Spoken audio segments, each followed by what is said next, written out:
Welcome to a place for those in search of truth and conviction, a place where we discuss culture, politics, philosophy, and everything in between. I'm Luke, and I'm here with Russ. This is Hardly Strictly Politics. Hell yes, dear listener. The HSP boys are back in the saddle once again for episode number 48. Thank you so much for jumping in the saddle with us. 2 separate continents, 2 separate countries, 2 separate adult beverages just to make it fair, and 2 separate cups of coffee fee. 2 separate fact shamings, 2 separate trails to the same inevitable conclusion. Too much to talk about tonight, dear listener, so let me get right through this intro. 48, dear listener. The 48 Rules of Power. 48 Hours, the movie. 46 and 2, that badass Tool song we called out in episode number 46. So badass that we had to call it out one mo again here for episode number 48 because the digits do indeed add up to 48. The lower 48 states of the continental U.S. And you know what else 48 means, dear listener? That means we got 48 miles to ride on this trail right here, right now. So let's not tarry. Let's saddle up and ride into episode number 48, which is in the house presently. Find us on Facebook at Zero Gravity Med. Same thing on Twitter at Zero Gravity Med. Send us email at feedback@zero-gravity-media.com. That's feedback at zero-gravity-media.com. Subscribe to us on iTunes, Stitcher, SoundCloud, and TuneIn, all 4 under Zero Gravity Media. Find us on YouTube, look for Zero Gravity Media and our Zero G logo. And dear listener, if the HSP boys might prevail the favor, click that subscribe button and please leave us a review. Leave us some direct feedback using our contact form at our website. That's zero-gravity-media.com and zero-gravity-media.com/contact. Shorter intros in the house continue right here. So shorter intros means we only call out one city. And this city, the magic of this city, is the one with the most HSP listens during the previous week. So without any further ado, the city with the most HSP listens is Minden, Louisiana in the house. What is going on, Minden? Howdy from the HSP boys.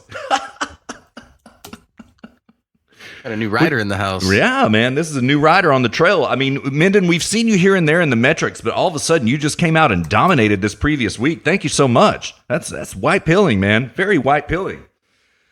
You asked where Minden, Louisiana is, Russ. I'm looking it up. It looks like it's kind of like in the northwest. That's what I thought. Yeah, kind of up by Shreveport. Yeah. Yeah, it's up near Shreveport. Yeah, that's what I thought. East, basically. Yep. So, yeah. And that might be our buddy. Well, I don't know, man. We've been getting various listens, both in Shreveport, Minden, and also Texarkana, spreading around, Luke. Yeah. Yeah, metrics are weird. Sometimes listens, it's like they'll just like disappear off the radar and appear somewhere else, and it's the same person. Indeed, sir. It's that happens with me, actually. Yeah, right. I'm looking, I'm like, who? Oh, that's me. Yeah, right. I was like, man, who is this? They just listened to our show like 12 times today. I'm like, oh, that's me. Yeah, man. All right, well, dear listener, we're doing kind of a free-form show tonight. Luke and I had a god-tier show put together, but obviously these shootings, these very black-pilling shootings, have sucked all of the oxygen out of the room. Luke and I think we have some hot takes to bring to you tonight regarding these shootings. Before we get into it, Luke, I'm going to start out right here with a quote from William Burroughs from the 1940s, and it goes like this. After a shooting spree, they always want to take the guns away from the people who didn't do it. I sure as hell wouldn't want to live in a society where the only people allowed guns are the police and the military. Well said, Mr. Burroughs. So, all right, so dear listener, you already know the story. I mean, yeah, I don't know. Are there any details you know about Luke yet that dear listener wouldn't know about? I mean, not me, really. I don't think so, man. I think it's pretty much everything's right out in the open. I think it's all pretty straightforward, and let's just jump into it. All right. Well, a couple of things I will say. We all know the official narrative, okay? A couple of things that I will attest to which I will attest are these. Okay, the conspiracy theorists are already going out of control. Remember, these are now classified as domestic terrorists by our FBI, right? But I have seen some direct evidence. What's that? Who is? Oh, yeah, man. I covered that in Bots last week. The FBI came out with a report in May that just dropped this past week, and they now say that, quote, conspiracy theorists are domestic terrorists, Luke. Fact. Yeah. I mean, there could be some sort of a case to be made about the sort of not really the alt-right, but sort of these more hardcore white nationalists. I mean, I'm not saying they should be. I'm just saying that if there was a case to be made, then that would be it. But conspiracy theorists, I mean, what are they going to go after? Who's the dude on Joe Rogan? Oh, right. Oh, God, what's his name? Yeah. That owns... Planet 9 Jiu-Jitsu, yeah. Is that it? Ninth Planet Jiu-Jitsu? I think Planet 9 Jiu-Jitsu, yeah.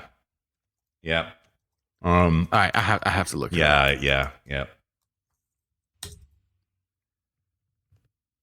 10th Planet, Eddie Bravo. Yeah, that's it, Eddie Bravo, of course. Yeah. I mean, so what? So Eddie Bravo's a domestic terrorist now? Right, we're domestic terrorists now. Even though we kind of do tend to stay in the realm of fact rather than conspiracy theory. I mean, we're pretty disciplined about that, I mean, this is the thing is that we stay in the realm of fact, but there's nothing off the table that we don't consider. Right. I mean, if you just simply write things off out of hand because you classify it as a quote unquote conspiracy theory, then you're just not a critical thinker. You're not a critically thinking person. Right. Now, there are some things where when you make a claim, you need to bring the goods if you're going to make a claim, so the 9/11 truthers, for example, the climate truthers. I mean, I think climate change is a conspiracy, bring the heat, bring the goods, Yeah. And maybe this is Trump like 44D chess to get the climate truthers labeled as domestic terrorists. Right. Maybe so.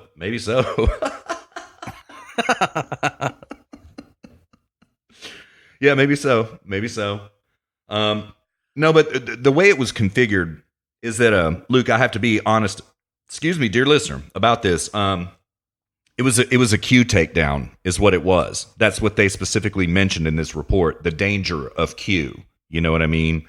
And it's like one week they call Q a LARP, and they're like, "Oh, these idiot conspiracy theorists, Q." And then the next week they're like, "Domestic terrorists." Right.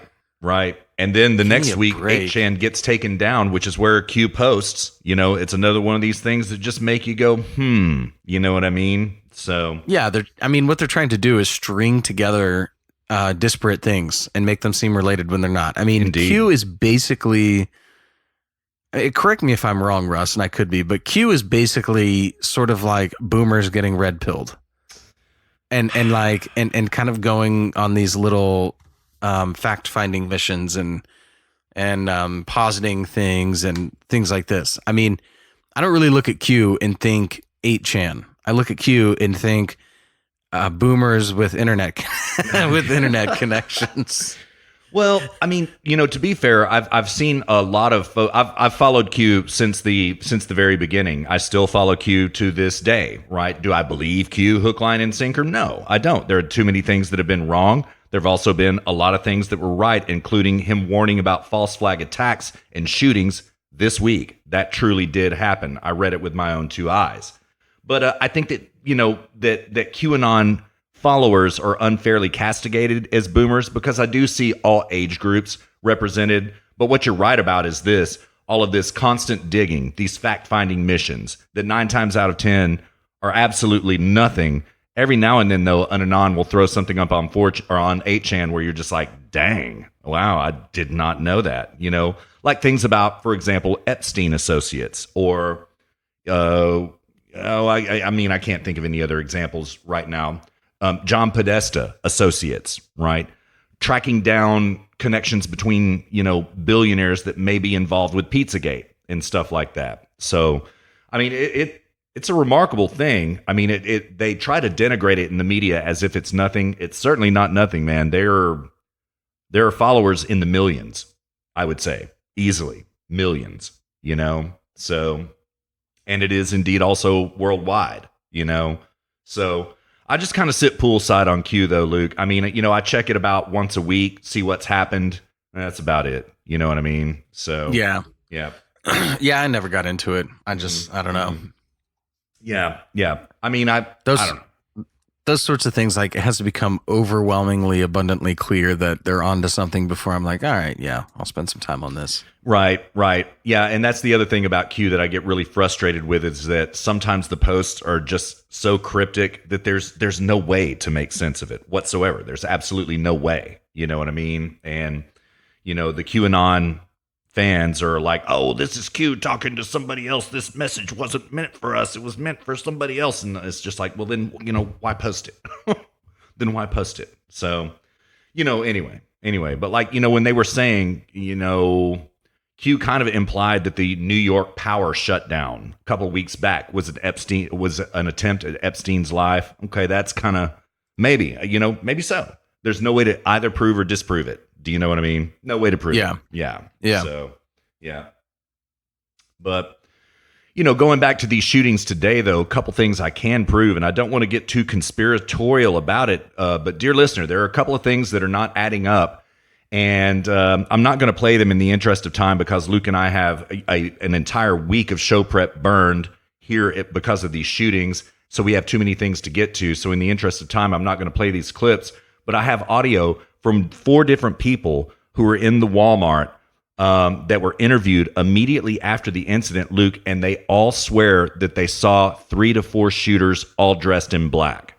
Okay? So this is literally going on. There are people saying there was not one shooter, there were 3 to 4, okay, that were there. And they certainly know better than I do about anything that happened.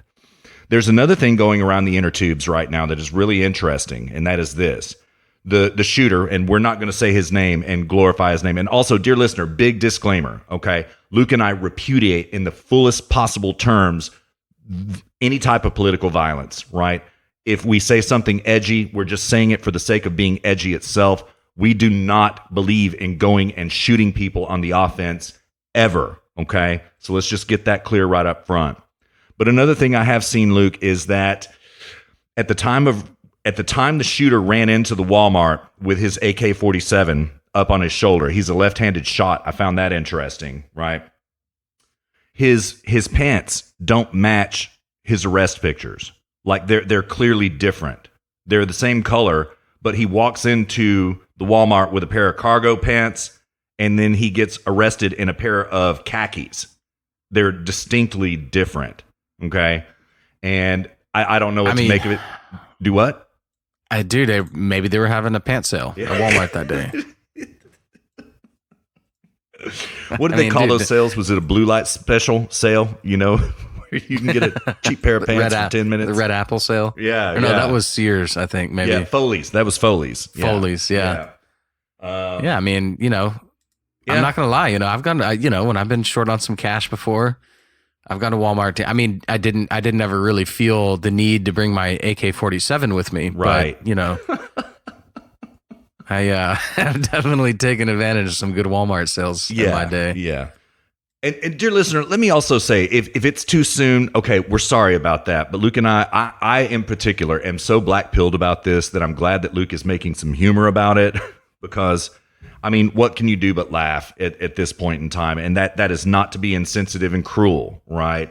You just got to kind of take a step back, man, you know? Here's the thing, dude. Like, we're the only ones that have the moral authority to laugh about it. True.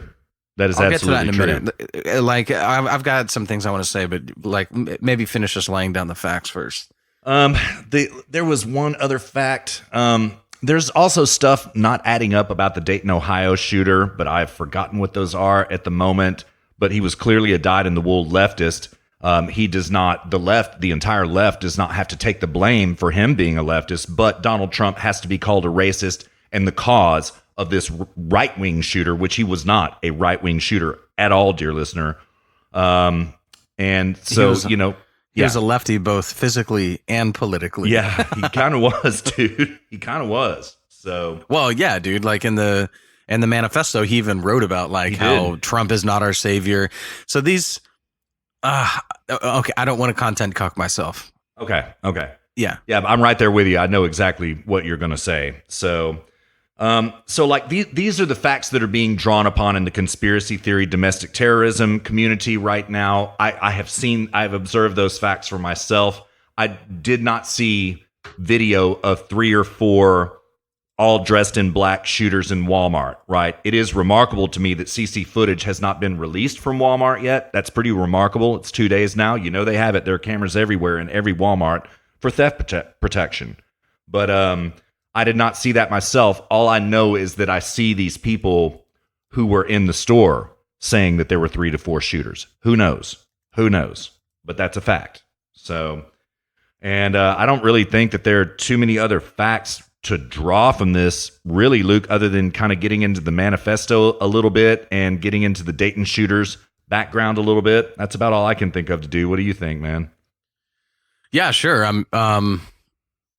Yeah, before we go into the Dayton shooter, I mean, I view that as a pretty separate incident. I mean, that was a pretty straight up mental illness case, right? I would definitely think so. You know, in the case of the El Paso shooter, though, everybody's trying to write him off, especially right-wing punditry is trying to write him off as just a straight-up crazed lunatic. I don't think that's the case, man. I think he was very well thought out, and he laid out his case very effectively in his manifesto. Yeah, I did not detect crazy from him. The Dayton kid is something different, and, you know, that's the other thing. I see no correlation between these two incidents other than time frame. They happened within 13 hours of each other. Outside of that, they don't relate to each other in any way that I can detect whatsoever. Yeah. At all. Yeah. Well, I mean, here's my take on it. So, you know, I thought a lot about this, how we wanted to handle it. And at first I was like, well, why even bother saying anything at all about it? I seriously thought, Russ, about just ignoring this entirely. I did too. Just skipping it entirely, because this is the reason we're talking about this is because the dishonesty of the left. That's why we're talking about it. And I'll get to this a little bit more here in a minute, but you know, like, they don't care. They don't really care about this. No. They don't really care about the shooting as such, the violence happy, as Luke. such. They're gleeful that this happened because now they can hang something else around Trump. They can call all of his supporters racists. I mean, they're ecstatic about this. Yeah. Sorry. Yeah. Sorry. No worries. Sorry, I'm just making a couple more notes here. Yeah, I mean, so I was just like, you know, why don't we just have selective media coverage, just like the same way that the left does, the mainstream media does? Why don't we, you know, they pick and choose what they want to cover, what they decide is news. Well, we can have the same standard, you know, so that, but, you know, and then I got to thinking about it and I was like, well, you know, maybe we should at least do a factual coverage, even if divorced from moral judgment, sort of like Omar, and we could have just said that somebody did something. You know, we could go that route. And then I was like, well, no. We should really hit this like in full force, and the reason is because there's a lot to learn from this in terms of how to handle a situation like this. When you're somebody who stands up for the Second Amendment, you're somebody who views themselves, you know, no matter how loosely an interpretation, but being on the right, you always feel like you're on your heels and your back's against the wall when something like this happens. And it's just so easy to flip this around and turn it on the people who claim to have the moral high ground on the situation, because the truth is that they don't have the moral high ground. That's right. The first thing that you can the first thing that you can say to somebody like this is, and the right wing does a good job of pointing this out, but they don't do a good job of explicating why this is such an effective argument, which actually kind of makes it not effective in their case, which is the whole idea of, well, what about Chicago? What about this? And you have to, you know, all the shootings over the weekends in Chicago, and you have to be careful because you can get yourself you spinning your wheels in the mud here if you're not careful, because then they'll go, oh, well, yeah. I mean, that's further reason why we need to ban guns. So don't dig yourself into a hole here. What you're trying to do when you bring things up like this, well, what about all the violence in New York and Detroit and Chicago? You can't do a whataboutism, because if you do a whataboutism here, then again, they're just going to say, well, yeah, of course, this is that just further edifies our point. What you are trying to demonstrate when you bring that up is that the outrage over an event like this is totally disingenuous, because this goes back to principles. It demonstrates the left's own unprincipled approach to events like this. They don't care about violence as such. They don't care. And this applies to gun statistics.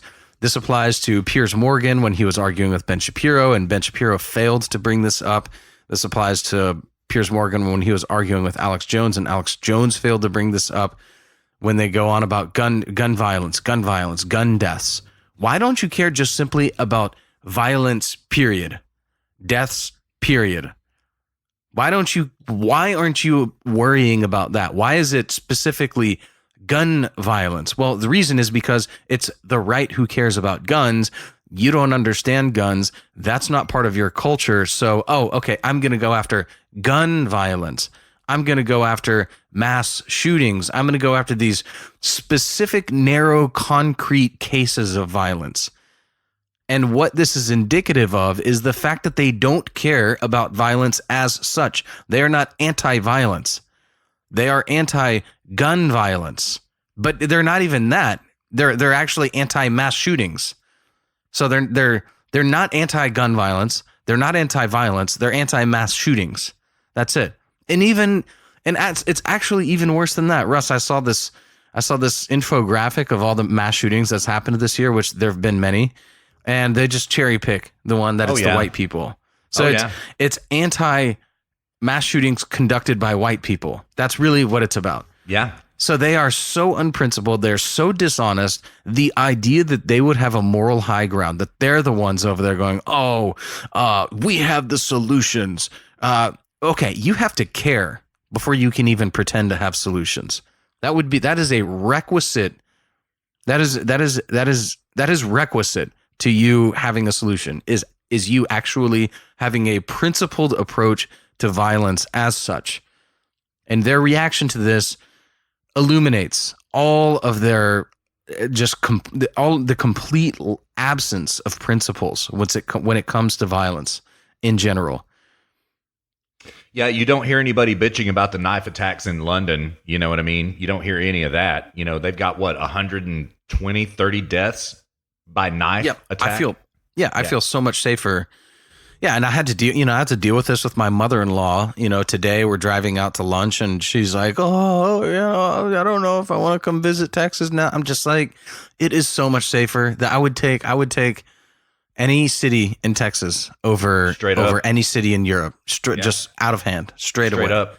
Yeah. You know, so it's annoying because I have to deal with this crap over here, and I have to talk people off of ledges, but because they just see the media over here, and they're just like, and somebody, this person at my work always jokes about this, about like, if the police don't shoot you.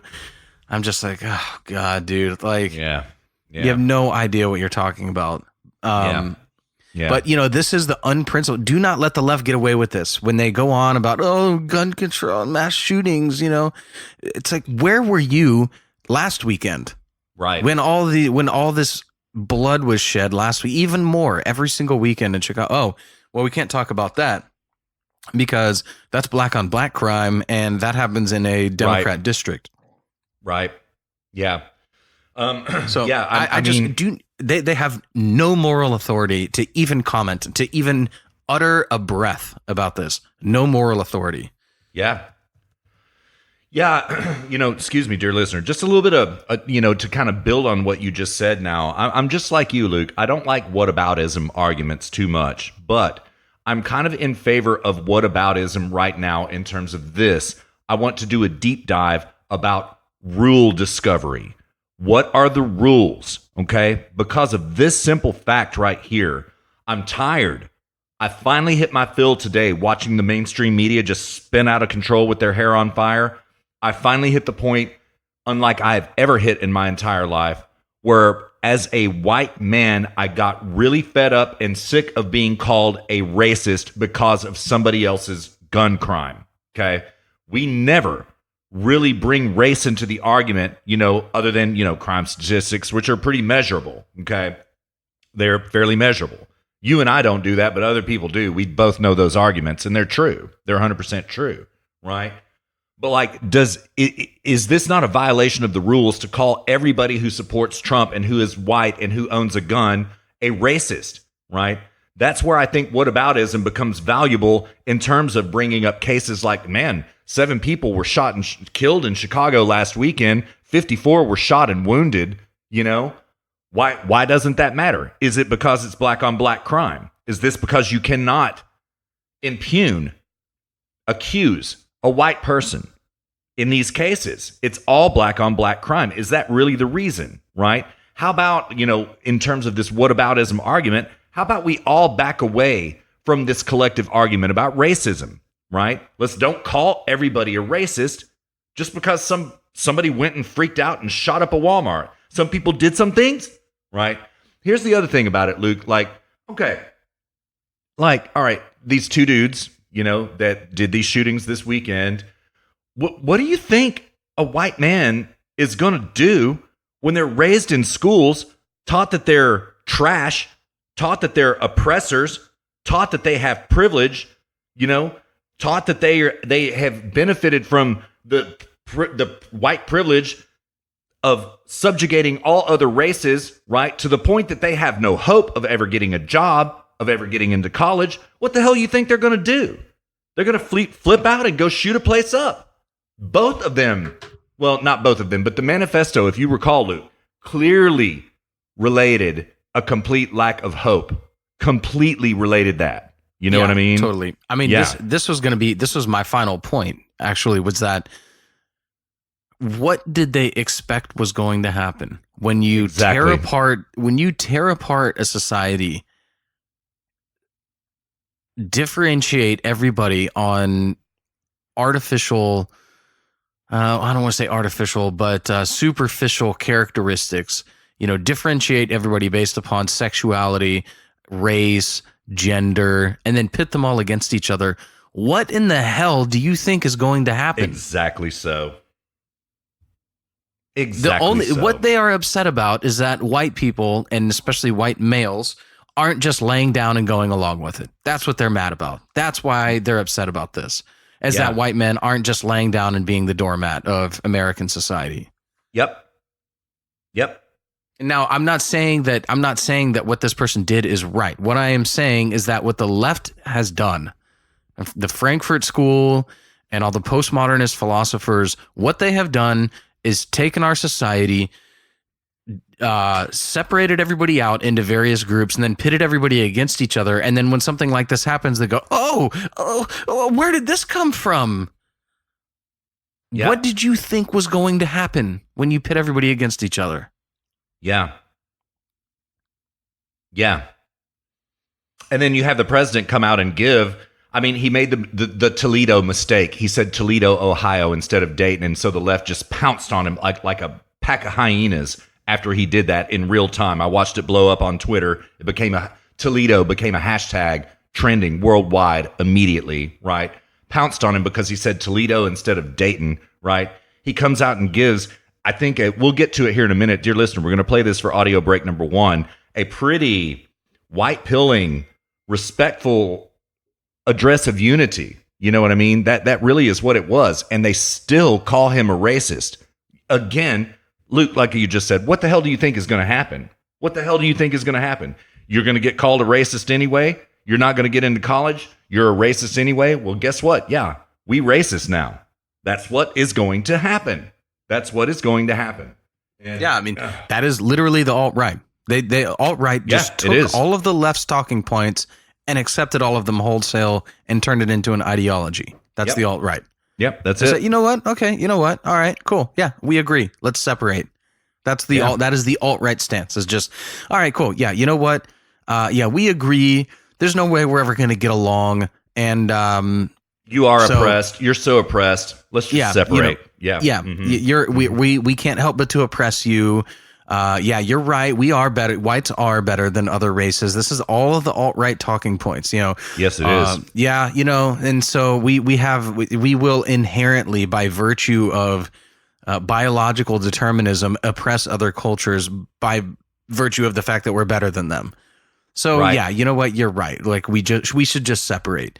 Right. This is the alt-right. The alt-right. This is why the left freaks out over the alt-right, and they're scared shitless of the alt-right because they have no defense against the alt-right. It's all the alt-right just accepts all their premises wholesale and then turns it all against them. That's exactly right. And so the left is just like, well, wait a minute, that wasn't supposed to happen. Right. And they are defenseless against them, Yeah. So, Russ and I aren't saying to do that. We're saying they're both wrong, right? But we're simply pointing out the fact that the left tries to run around having the moral high ground, hand waving, pearl clutching, when in fact at the end of the day, they were the ones that got all of this underway decades ago with feminism, with SJW, with racism, with all of this crap. They got all this underway, environmentalism. And, this is another thing. I'm glad you brought up environmentalism because it reminded me of something. There are two things, dear listener, that transcend politics and will drive somebody mad. And this is much of the reason why the politics of today seems so much more high stakes than 20 years ago, even 10 years ago. And the reason is because there are two things in politics today that actually transcend politics and go and inject themselves directly into the culture. And one of it is environmentalism. And the other one is, I used to just say feminism, but it's actually, I regard it as much bigger. It's just as social justice in general. Yeah. Racism, sexism, all of this stuff. And it ejects itself straight into the culture. You're seeing it in companies. Companies have policies explicitly incentivizing against white males. You have universities explicitly incentivizing against whites and Asians. You have all of these racist and sexist policies straight direct into the culture. We're not talking politics. This is why people get driven mad, like this person, is because they feel that they finally hit a point where politics is no longer a dinner table conversation or a conversation with your buddy at the Elks Lodge. Politics has now invaded your personal life. It has now become a thing of identity in totality, where it's inescapable. It's everywhere. It's all over the place. It surrounds you. Just by virtue of the color of your skin, political understandings are cast upon you and projected upon you. And the left has created this in the last 5 years, this hysteria. They said, it's not enough to just be politics anymore. We need to subvert the First Amendment. We need to subvert the Second Amendment. We can't do that legislatively. Let's do it culturally, and let's burn the house down. And now people like this idiot who went into Walmart and shot all these people up, evil, disgusting human being, they have bought into this wholesale on the other side, and they just go, you know what? My back's against the wall. People hate me for my skin color. I'm discriminated against. We can argue the extent to which they're discriminated and so on and so forth, or whether it's deserved. I don't think it is, and I think he is, I think whites are discriminated against at this point. I think that people like this are like, this isn't politics anymore. This is politics just have life. Taken over control of my life. I now no longer have control of my own life. Politics have taken it, so now I have to respond accordingly. Now, listen, dear listener, we're not trying to take up for this shooter in El Paso and Dayton, either one, at all. Not in the slightest. I mean, Dayton is just a crazy person, but yeah, exactly. But the manifesto made pretty clear exactly the emotions Luke just described. That's where this person was. Back up against the wall, nothing left to do but shoot it out in defense of my state. That was it. I mean, that was where he was. Somebody like this, what they ought to do is just leave, just go to a different place. Like, I watched this one guy on YouTube. He's from South Africa, and it's sad he had to leave and move to China, but he just said to hell with it. Like, it's not worth it, and I'm gonna go somewhere where I can be free and be happy. Yeah, and if you're somebody like this guy, rather than go shoot up a Walmart and completely destroy your life and completely destroy your future, just travel a little bit and go somewhere else, go live somewhere else, live in a part of the world where these people have never even heard of such a thing as the as these social justice nonsense. There are places, in fact, most of the rest of the world, if you started talking to them about social justice and all this, they would look at you like, what the hell are you even talking about? Right. Right. So there are, if you feel this strongly about it, there are peaceful options and ways in which you can handle the situation without destroying your life and destroying the lives of others, because that is just pure evil, nihilism in its purest form. Absolutely. Although I will say that, what the left as a counter argument would mount against us for saying this, because I happen to agree with you 100%, is that the Christchurch shooter was very well traveled and didn't work out so well. You know what I mean? So yeah, Tarrant. Well, yeah. I mean, I'm not saying that travel will be the solution. I'm just saying that something like travel can help you understand that the world is a big place. Checking out a little bit. Yeah, exactly. And also, people they spend all their time online. They hear the news constantly, and they're surrounded with this, and it can begin to just take over your brain if this is all you hear all day every day and all you see all day every day. It can completely it can begin to dominate your psyche, and that is not certainly healthy. Did the El Paso shooters for certain? Yeah, it is not healthy. This is one reason why I actually kind of enjoy living in Europe, because I don't have to deal with any of this. I live my life. I do my own thing. I don't have to worry about anything. And when I want to check in and see what the state of affairs is, I'm usually disgusted by it all. But when I want to check out, I just check right out. Boom. Most of my day is spent thinking about other things than social justice warriors, Right. Like, how to make my life better and blah, blah, blah, So, but you get somebody like this, where this is all they see, this is all they hear about. They're derided for their color of their skin and so on and so forth, their gender, their privilege, their toxic masculinity, on and on. It never ends. And if this is all they consume all day, every day, it's going to drive them mad. And then they're going to do something like this. Right. And so, dear listener, let me just make the argument formal right here. Despite these cries of racism against the president, that he creates the environment for this happening. This shit's been going on a long time before the advent of Donald Trump, and the shooter in El Paso made that very clear in his manifesto. He literally said something to the effect of, I know that they're going to blame this on Donald Trump for being a racist. I had these feelings long before, these thoughts long before Donald Trump. He doesn't have anything to do with it. This will prove that they create false narratives. Well, stepped right in it, mainstream media. You were just you just edified the argument of a terrorist shooter. Way to go. Way to go. Yep, totally. Yeah. I'm glad you brought that up, because they're trying to pin this on Donald Trump, and they're trying to string together all of these absurd logical fallacies to try and blame it on various people. But look, like, this guy was clearly some vein of the alt-right, and the alt-right hates Donald Trump. Here's the irony. Richard Spencer was on CNN just a week ago. Yeah. Talking about, played it. Donald Trump, what do you say? I love how he overpronounces every little syllable. Like, he doesn't say Hannity. He says, Hannity. Your drunk uncle on Hannity. It's like, good God, dude. It's just like 1930s. Like, just waiting for him to start speaking in a transatlantic accent. Exactly. Right. They don't like Trump. Trump's not their guy. He's not radical enough for them. They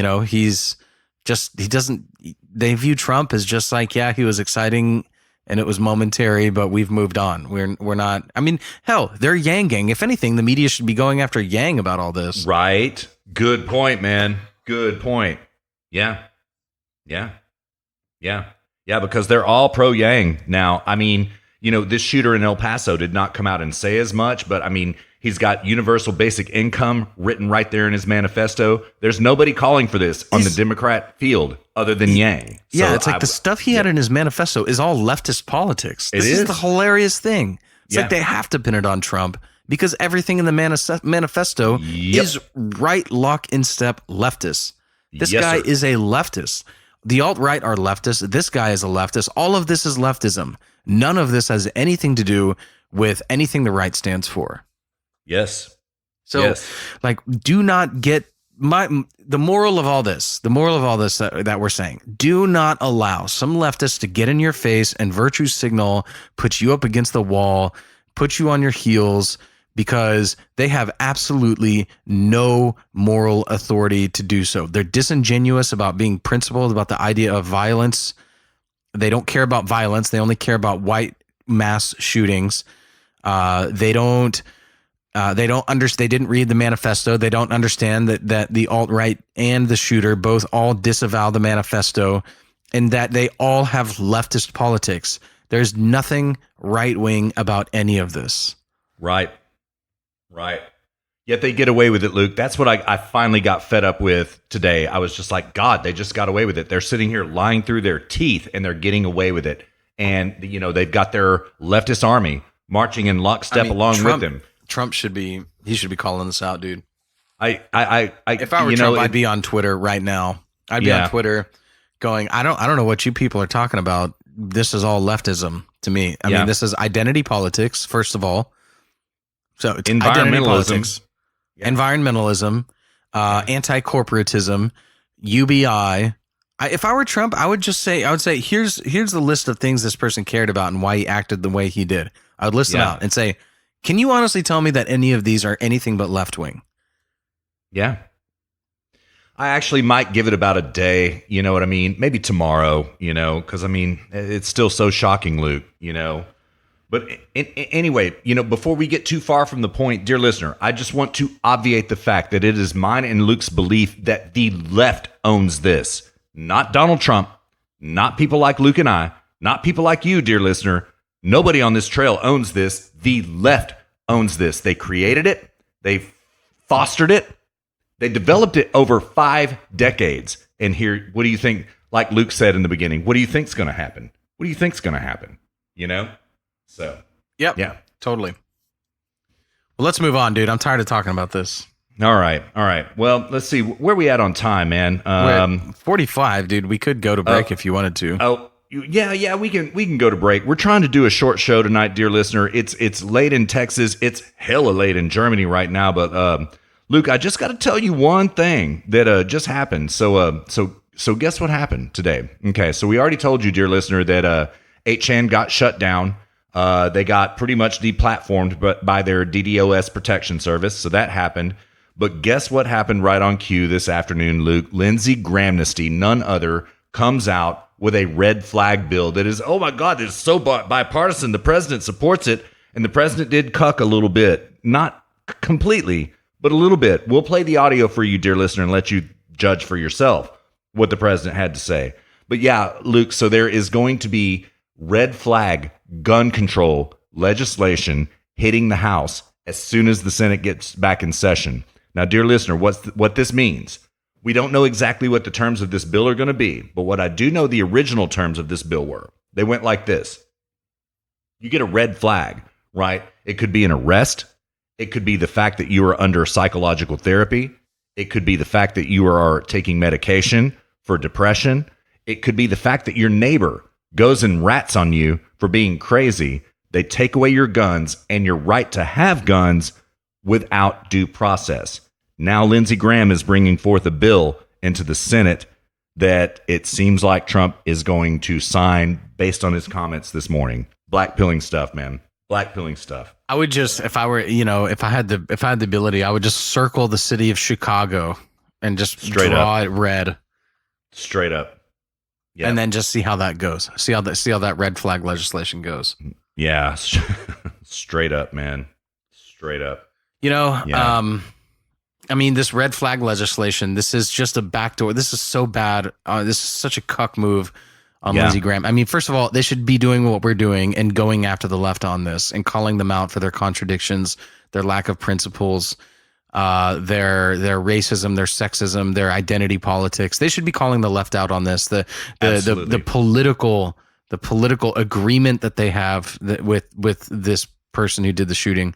So they should be doing that. But instead they're crafting red flag legislation, which we know for a fact is not going to be used for anything other than to take guns away from law-abiding citizens, because we already have red flag legislation in place for people who are criminals, and they can't get the guns away from them. Right. The only people that this will work on is people who are law-abiding citizens. It's not going to work on an illegal gun owner. What are you going to do? Call the police? Yeah, my neighbor is a red flag. Oh, okay. Well, you can already do that. Just say he has a gun illegally. Just call him on that. All this is a backdoor way to subvert the Second Amendment. And it's Lindsey Graham is the one crafting this. Unbelievable, dude. This is unbelievable. Yeah. He's on Cuck Watch for sure. Cuck Watch, most definitely. I was thinking that as I left work today. Lindsey Graham is definitely on Cuck Watch, man. And that's the thing that really black-pilled me the most about all of this, Luke, today was, how do I explain this? Okay, this nonsense of calling everybody a racist, of calling everybody an ist, right? This legislation that Lindsey Graham has proposed. We are in an absolute meltdown right now because there is nothing that happened today that is going to work to keep things like this from happening again. This red flag law is not going to work. Right? No. Taking away everybody's guns, nothing. Nothing will work. If anybody's like, what do you think about the red flag law? Okay, how about you enforce the existing laws? Then we can talk about new ones. Yeah. Why don't you try and do that first?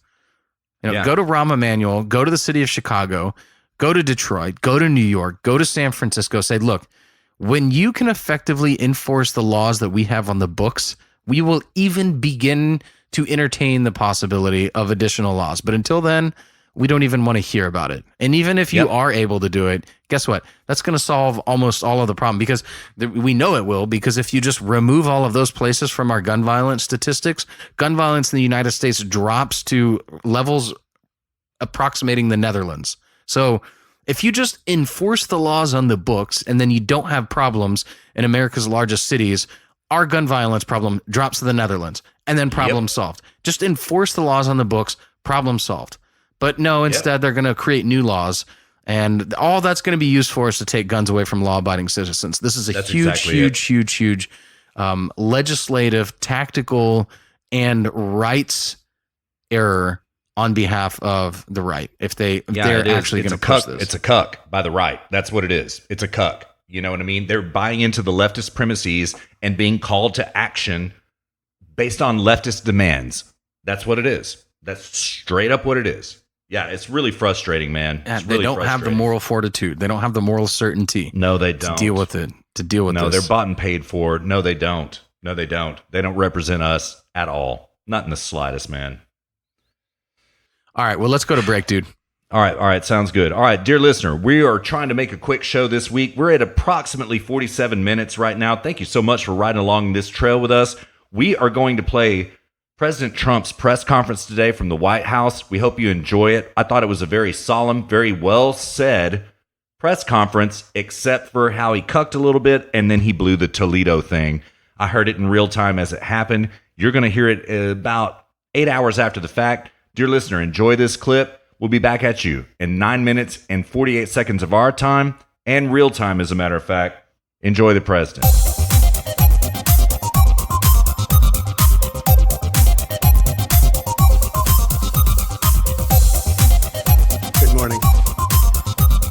My fellow Americans, this morning, our nation is overcome with shock, horror, and sorrow. This weekend, more than 80 people were killed or wounded in two evil attacks. One Saturday morning in El Paso, Texas, a wicked man went to a Walmart store where families were shopping with their loved ones. He shot and murdered 20 people and injured 26 others including precious little children. Then, in the early hours of Sunday morning, Dayton, Ohio, another twisted monster opened fire on a crowded downtown street. He murdered 9 people, including his own sister, and injured 27 others. The First Lady and I join all Americans in praying and grieving for the victims, their families, and the survivors. We will stand by their side forever. We will never forget. These barbaric slaughters are an assault upon our communities, an attack upon our nation, and a crime against all of humanity. We are outraged and sickened by this monstrous evil, the cruelty, the hatred, the malice, the bloodshed, and the terror. Our hearts are shattered for every family whose parents, children, husbands, and wives were ripped from their arms and their lives. America weeps for the fallen. We are a loving nation, and our children are entitled to grow up in a just, peaceful, and loving society. Together, we lock arms to shoulder the grief. We ask God in heaven to ease the anguish of those who suffer, and we vow to act with urgent resolve. I want to thank the many law enforcement personnel who responded to these atrocities with the extraordinary grace and courage of American heroes. I have spoken with Texas Governor Greg Abbott and Ohio Governor Mike DeWine, as well as Mayor DeMargo of El Paso, Texas, and Mayor Nan Whaley of Dayton, Ohio, to express our profound sadness and unfailing support. Today, we also send the condolences of our nation to President Obrador of Mexico and all the people of Mexico for the loss of their citizens in the El Paso shooting. Terrible, terrible thing. I have also been in close contact with Attorney General Barr and FBI Director Wray. Federal authorities are on the ground, and I have directed them to provide any and all assistance required, whatever is needed. The shooter in El Paso posted a manifesto online consumed by racist hate. In one voice, our nation must condemn racism, bigotry, and white supremacy. These sinister ideologies must be defeated. Hate has no place in America. Hatred warps the mind, ravages the heart, and devours the soul. We have asked the FBI to identify all further resources they need to investigate and disrupt hate crimes and domestic terrorism, whatever they need. We must recognize that the internet has provided a dangerous avenue to radicalize disturbed minds and perform demented acts. We must shine light on the dark recesses of the internet and stop mass murders before they start. The internet, likewise, is used for human trafficking, illegal drug distribution, and so many other heinous crimes. The perils of the internet and social media cannot be ignored, and they will not be ignored. In the 2 decades since Columbine, our nation has watched with rising horror and dread as one mass shooting has followed another, over and over again, decade after decade. We cannot allow ourselves to feel powerless. We can and will stop this evil contagion. In that task, we must honor the sacred memory of those we have lost by acting as one people. Open wounds cannot heal if we are divided. We must seek real bipartisan solutions. We have to do that in a bipartisan manner that will truly make America safer and better for all. First, we must do a better job of identifying and acting on early warning signs. I am directing the Department of Justice to work in partnership with local, state, and federal agencies, as well as social media companies, to develop tools that can detect mass shooters before they strike. As an example, the monster in the Parkland High School in Florida had many red flags against him, and yet nobody took decisive action. Nobody did anything. Why not? Second, we must stop the glorification of violence in our society. This includes the gruesome and grisly video games that are now commonplace. It is too easy today for troubled youth to surround themselves with a culture that celebrates violence. We must stop or substantially reduce this, and it has to begin immediately.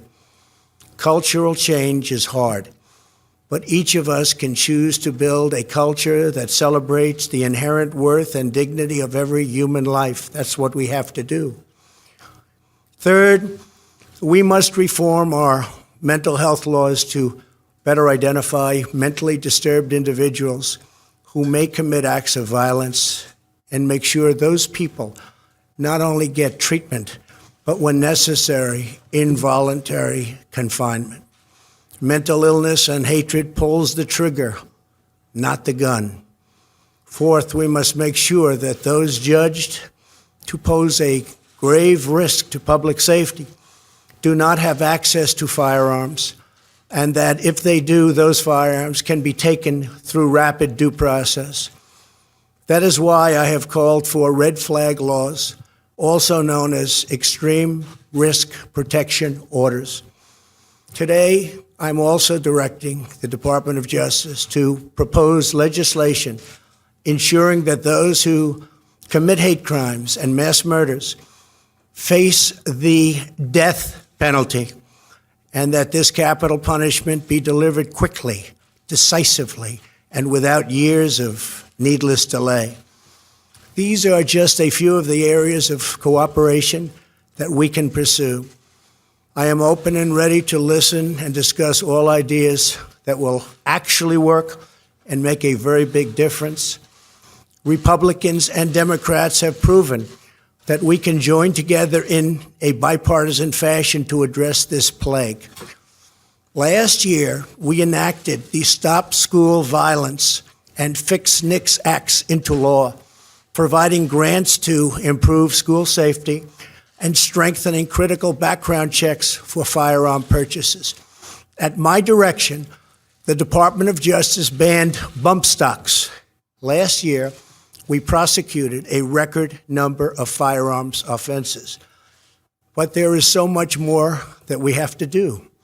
Now is the time to set destructive partisanship aside, so destructive, and find the courage to answer hatred with unity, devotion, and love. Our future is in our control. America will rise to the challenge. We will always have, and we always will, win. The choice is ours, and ours alone. It is not up to mentally ill monsters. It is up to us. If we are able to pass great legislation after all of these years, we will ensure that those who were attacked will not have died in vain. May God bless the memory of those who perished in Toledo. May God protect them. May God protect all of those from Texas to Ohio. May God bless the victims and their families. May God bless America. Thank you very much. Thank you. Welcome back to HSP episode number 48. Dear listener, that was a pretty good press conference. Yeah, it was. I wish he didn't make the Toledo mistake, but yeah, it was. And it was very reverent, religious, more so than I've ever heard the president be, you know. And also another observation I would make about this presser, I don't know how the Toledo mistake happened because he was very much on script, reading from a teleprompter. I don't know how that happened, if it was in the script or what happened. You know what I mean? But like that, that was painful. So yeah. But I think it's funny though that he did that, and he's talking about so divisive, and then of course the left just like Toledo. You know, Right. Mm-hmm. Yeah, I do too. I mean, my God, man. Yeah, but anyways, Luke, I don't, I texted my dad last night. I was like, the president is going to speak tomorrow. I think he's going to cuck. And my dad texted me back, he will not let us down. Well, I would agree with my dad. In the end, he did not let us down, but it was, he showed too much willingness to kowtow to the left. He still did, stand up for the point about the gun doesn't pull the trigger itself. Some sicko pulls the trigger. You know what I mean? He stayed on topic as far as that went, but man, he's straight up teeing up Lindsey Graham's red flag legislation in that speech. And I didn't like it, man. I didn't like it, So that's it. But I thought he did a good job. I think also, if I may say, the simple fact of the matter is, Luke, that everything that he said was exactly what he had to say. He had to say all of that. Do you know what I mean? So, but man, these people coming after the man for being a racist and a white nationalist and openly announcing racist tendencies after he says something like that is just straight up not borne out by the facts at all. Yet the left gets away with it. It's really frustrating, man. The left doesn't, though, man. Like, just because you saw it on the news doesn't mean they get away with it. Well, I hope you're right. Because that's how he got elected in 2016. That's true. True. They didn't get away with it before, and they're not going to again. I actually like this. Like, if they were actually being honest and sincere, I'd be like, oh man, this is okay, great, we have honest media, but in terms of the elections, that's a problem. As long as they're dishonest and acting the way they are, I'm not worried about 2020. So that's a good point. I don't think they're getting away with it. I don't know what by what standard are they getting away with it, Well, first of all, that they're just allowed to say that prattle. That's the first thing I mean, first and foremost. Get away with it. Yeah, that's a bit too far of a term. We know that, CNN and MSNBC viewership is down bigly after the whole Spygate debacle, right? This may be another wedge where all of a sudden people are like, man, I didn't hear the president say anything but a message of unification and healing as one people, Anytime the enemy departs from reality, that's a good thing. Yeah, you're right. Yeah. So I'm not worried about it. I don't. Okay, good. Whatever. All right, I mean, they can say whatever they can say. They're allowed to say whatever they want. They can whatever. I don't care. The more delusional, deranged, and departed from reality that they are, the better. Yeah. That's a good point, man. I agree. Yeah. Painful, Luke. So blackpilling, man. It really is. It just is. What is? Just the incidents of this past weekend, and yeah, man. I hate seeing this. It could be a harbinger of really terrible things. You know what I mean? It could be a harbinger of unity also, and we just don't know how this is going to work out, but I guarantee you the left is going to try to stay outside of the realm of reality, as you just described, and keep us divided, keep us fighting each other. And, we'll see how it plays out. You know what I mean? Yeah, we'll see how it plays out. It'll be interesting. I don't know, man. But let's move on, dude. I'm tired of talking about the shooting. Yeah, I am too, man. So let's move on to Gillette. Oh, okay. Well, it's some white pilling news, man. So what you hear about Gillette, man? Well, I got into a discussion with a dear listener about this a couple months ago, and they didn't see any problem with the Gillette commercial, but it would seem as though $8 billion in losses would prove that otherwise.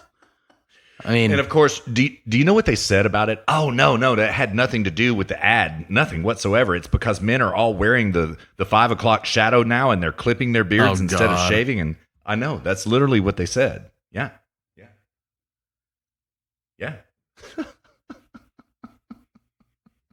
Yeah, I mean, I remember that conversation. Yeah, I'm not going to call this dear listener out or anything. That's not my point in saying this. I guess my point is that anybody that thought that commercial had anybody that actually saw that commercial and was like, well, I don't know what's so wrong with that. Well, like, here's what's wrong with it. It pissed everybody off precisely because the point of the commercial was to cast men in a bad light, so as to particularly virtue white signal. men. Yeah, particularly white men. There were some black men in there as well. Yeah, but they were always the heroes. Not always. Not always. The one where all the barbecue pits are lined up and the two kids are arguing. Right. I mean, the kids fight. Yeah, there's tons of black men in that shot, but I think that might have been the only one. But again, going back to what we were talking about in the first segment, this identity politics nonsense. This attack on people. You can't just have goodness. You can't just have goodness be there for the sake of being good. You have to denigrate somebody in the process. Right. You have to cast somebody in a bad light in the process. You can't just have advertising be something good. So you have to cast somebody in a bad light. And I am so glad that Procter & Gamble had to write off $8 billion in losses on Gillette. That is justice. Billion. That is awesome. Yeah. I love that. That's justice. I personally will never use another Gillette product. And I'd like to. Yeah. I've got 2 more razor heads left, and then I'm going to can mine. I'm never buying another one again. Yeah. I'm using God tier Barbasol shaving cream. I've completely walked away straight up. Yeah, dear listeners. So that's a fact. They lost $8 billion in a quarter. Quarterly reportings just happened last week. And then all of a sudden, everybody's like, everybody else is doing pretty well. And Gillette comes out writing down $8 billion of the value of their company. That's death. That's absolute it's fantastic. Death. That is wonderful. Yeah. Mm-hmm. Yeah. And it's like justice. That's not $8 billion against projected earnings, by the way, dear listener. That's $8 billion real dollars, excluding what they thought they were going to make in that quarter. Right? Yeah. Fire them all. Fire that entire marketing team. Fire that ad agency. Get rid of them now. Who else are you going to hire? A marketing team of other SJW taught university students? Exactly. I mean, that's who their I guarantee you their marketing department. I know. Why don't we launch an ad attacking our own customers? That'll be a great idea. Yeah. Oh yeah. Well, it's feel good. It makes us feel good. It's different. Yeah. It's different. Yeah, it's different.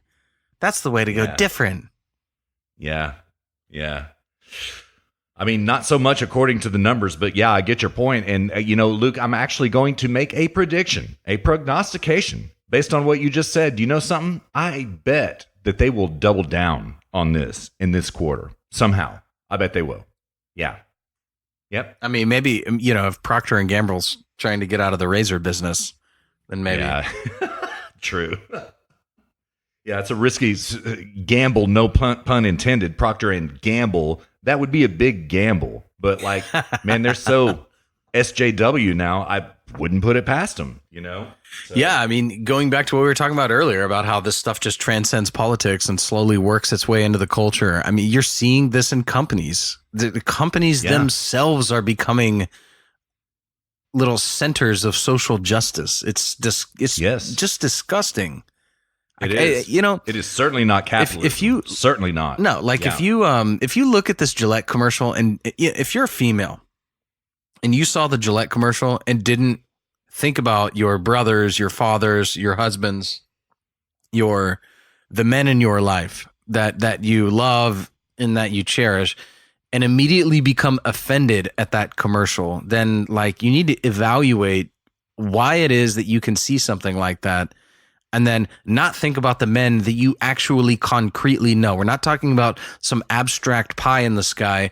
We're talking about what is the flood of concretes that enters your mind when you think about men. Is it your fathers and your brothers and your husbands and the men that you actually concretely know? And and then are you comparing what you're seeing in this commercial to the men that you actually know and respect? If you're not offended by that, then I don't know what to tell you. Yeah. And apparently a lot of people were offended by it, So and frankly, when you go out on an assault on your own customers, when you're going to launch a D-Day invasion on your own customer base, I don't know how you could interpret this in any other way than, oh yeah, we're probably going to see some losses over the next few quarters. Yeah. What'll be interesting is if they try to justify, well, it was worth it. That was, $8 billion worth of sexist that we purged from our customer base. That'll be, it'll be interesting to see if if they try to start rationalizing their way around it.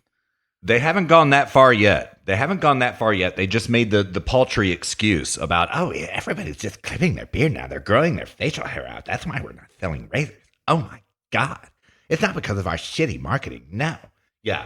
So, that may be the way they double down on it right there, Luke, rather than making another ad or something like that. Double down on it in terms of the rhetoric, in terms of, we don't want to sell to these sexist, racist, homophobe, white men anyway. That may be what they do. Yeah. That may be what they do. They're probably, we're just worried that the next mass shooter is going to be, wearing a Gillette apparel, or, he may be a little bit too clean shaven, and maybe the media, thinks that he used a Mach 3 or maybe even a Mach 4. That's our real concern. Yeah. yeah. Something like that. Oh, goodness. Yeah, but dear listener, okay, that is the fact that they can keep their doors open after an $8 billion write-down is stunning to me. I wonder how much that company was worth in the first place. But I will promise you this, Luke, if they have another quarter like that, they cannot survive. They can't. Procter & Gamble will. Gillette as a brand name will not. It'll be gone after another $8 billion write-down. They are not, in other words, I feel confident in asserting that they are not worth $16 billion. I feel certain of that. So, yeah. Well, they're certainly not worth $18 for 3 razor heads. So that's a fact, man. Yeah, that's the other thing, man. Gillette's really expensive too, man. Now that I've, red-pilled about other, sources and suppliers of razors, man, there are a lot of other cheaper options out there that frankly work better. You know what I mean? So yeah, totally. I've been experimenting with a single blade lately. Same here. I've been doing the same thing. It kind of sucks. I'm not gonna lie. So I'm using a different brand of multi-blade razor, and that's better. You have to really. You can't let your beard get too out of control if you're going to use a single blade. That's exactly right. Yeah, that's exactly right. I bought a bag of single blades, and I bought I didn't like it, so I went back and bought a bag of double blades, but I just bought the cheapest generic razors, disposable razors that I could find. And you know what? They work great. Yeah, they do. I mean, I don't think it's any more expensive. You use them once or twice and throw them away. But I mean, here's the thing, dude, is I shave once a week. That's it. I mean, the nature of my work, I don't need to shave every day. I don't really care to. I shave on days when I have important meetings at the office. I shave. Other than that, I just shave once a week. And disposable razors are perfectly acceptable for that purpose. Yeah. All right, what are we on to next, Russ? Well, we're kind of spitballing at this point, and you've got a ton of show prep, and I have a ton of show prep. But the greatest story, the greatest train wreck in the mainstream media that had ever happened just last week was this business about Trump calling out Baltimore and thereby getting the racist charge against him really mounted up, right? So Luke, all right. So here are the basic facts on the ground. Trump last weekend, as he did with the squad a couple of weeks before, started tweeting about Baltimore. Man, this city is a total shithole. We've been giving billions and billions of dollars to this town. Where's the money going? So then everybody right on cue. Oh my God, what a racist. Oh my God. It came out just like that, right? Okay. So we found out a lot of things about this during the past week, right? Number one, the first point I want to make about it is that the narrative shifted officially, Luke. It shifted from Russia collusion to racist. That's what happened, right? That happened last week, and it's being amplified in the guise of these shooters this week, okay? So what Trump, I think, was really trying to do was some God-tier strategy like we were talking about with the squad, he was trying to call out Baltimore, but like he wasn't really calling out Baltimore. He was calling out Elijah Cummings, the congressional representative from Baltimore, who has the most gerrymandered district, dear listener. It's ridiculous. It's basically two different districts connected by a tiny little thread there in Baltimore, right? Well, a lot of stuff has come out about it. The left all got together, called Trump a racist. Elijah Cummings called Trump a racist, right? Right on cue, you know. Turns out that his house was broken into hours before Trump made those tweets, and he had to even confess that he made the tweets after that. Trump made the tweets after his house was broken into. Now, there are two separate narratives about this. Okay, number one is that there is a dear listener very close to the show who sent us some tweets this week that said $10 million worth of paintings were stolen from Elijah Cummings' property Saturday before last. This would be Saturday, what was that? That would be July 27th? Yeah, July 27th. Okay. That's narrative number one. Narrative number two is that Elijah Cummings says that he was actually at the house and shouted away the intruder before the intruder actually broke in, about 3:40 a.m., okay? So we don't know what the truth is. There are two conflicting narratives here. It doesn't matter anyway. The only thing that matters is that President Trump is a racist for calling out Baltimore for this city of graft. But dear listener, if it is true that Elijah Cummings has $10 million worth of paintings, how did he get that much money to own $10 million worth of paintings, right? Second of all, what we do know about artwork, expensive artwork, is that this is the primary vehicle for money laundering. We know this for a fact. Yeah. So that story disappeared very quickly, Luke, very quickly. You know what I mean? So, you know, and then the house checked out. They all went to Italy, went on vacation. We're sitting there on rooftop decks all over Italy, calling the president a racist and all this kind of stuff. But Luke, I just want to say, what is really going on here is that you remember that corruption scandal with his wife from a couple weeks back, Maya Rockeymoore? You remember that? No. Yeah. Not at all. Okay. I've got two Daily Caller pieces here from June that I pulled back up into the show prep just in case we needed them. I'm going to read the bullet points of number one. It goes thus. The wife of House Oversight Chairman Elijah Cummings used her charity to funnel hundreds of thousands of dollars into her private LLC, according to new documents obtained by the DCNF, Daily Caller News Foundation. Maya Rockeymoore Cummings' charity receives funding from organizations with interests before her husband's congressional committee. Bullet point number three. Multiple charity watchdogs said the previously undisclosed financial arrangement between Rockeymoore Cummings' charity and for-profit company raises red flags. Now, I can't remember if you and I reported it in these hallowed halls, Luke, or if I did it on bots. I can't remember. But what we have here is that Elijah Cummings' wife was running a 501(c) charitable organization and a for-profit company, and she was funneling money back and forth between them for clearly, obviously, personal gain. So what we see here is that with Trump, him talking about where's all this money going to in Baltimore, he got a little bit too close to exposing the corruption, and that had to be shut down. Yeah. But how it is relevant to this crazy week is that is where we transitioned from Russia collusion, Russia Putin, Trump Putin, all of this kind of stuff, into the fact that Trump is just a straight up white nationalist racist. That's where that narrative was created. That's where we are right now. Not much else to say about it, man. Not much else to say other than I have not heard anybody except ourselves obviate the fact that the reason that this happened this way was that it got too close to Maya Rockeymoore Cummings' malfeasance and laundering of money from a charitable organization to a 501(c)(3, much like Paso-Gillette, which we're going to talk about here in just a little bit, unless if we get to it, man. Do you want to talk about Paso-Gillette? Yeah, dude, let's we gotta, if we're gonna keep this show around 2 to 2.5 hours, we need to get moving. All right. Yeah, you're right about that. Okay. So, dear listener, it turns out that Saikat Chakrabarti stepped down as the communications director for Cortez. He was the chief of staff. Chief of staff. Yeah, not I'm sorry. Yeah, chief of staff. Yeah. He stepped down, right? And he's going to go work with the Justice League Democrats, Luke. Oh, yeah, I'm going to go advance the Green New Death. I'm just going to go work with the Justice Democrats.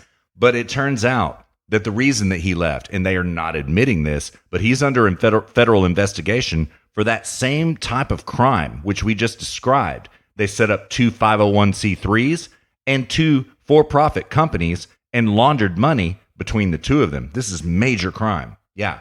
So he stepped down, and he's going to work with the Justice League Democrats. See a pattern here, man? You see a pattern here? Yeah.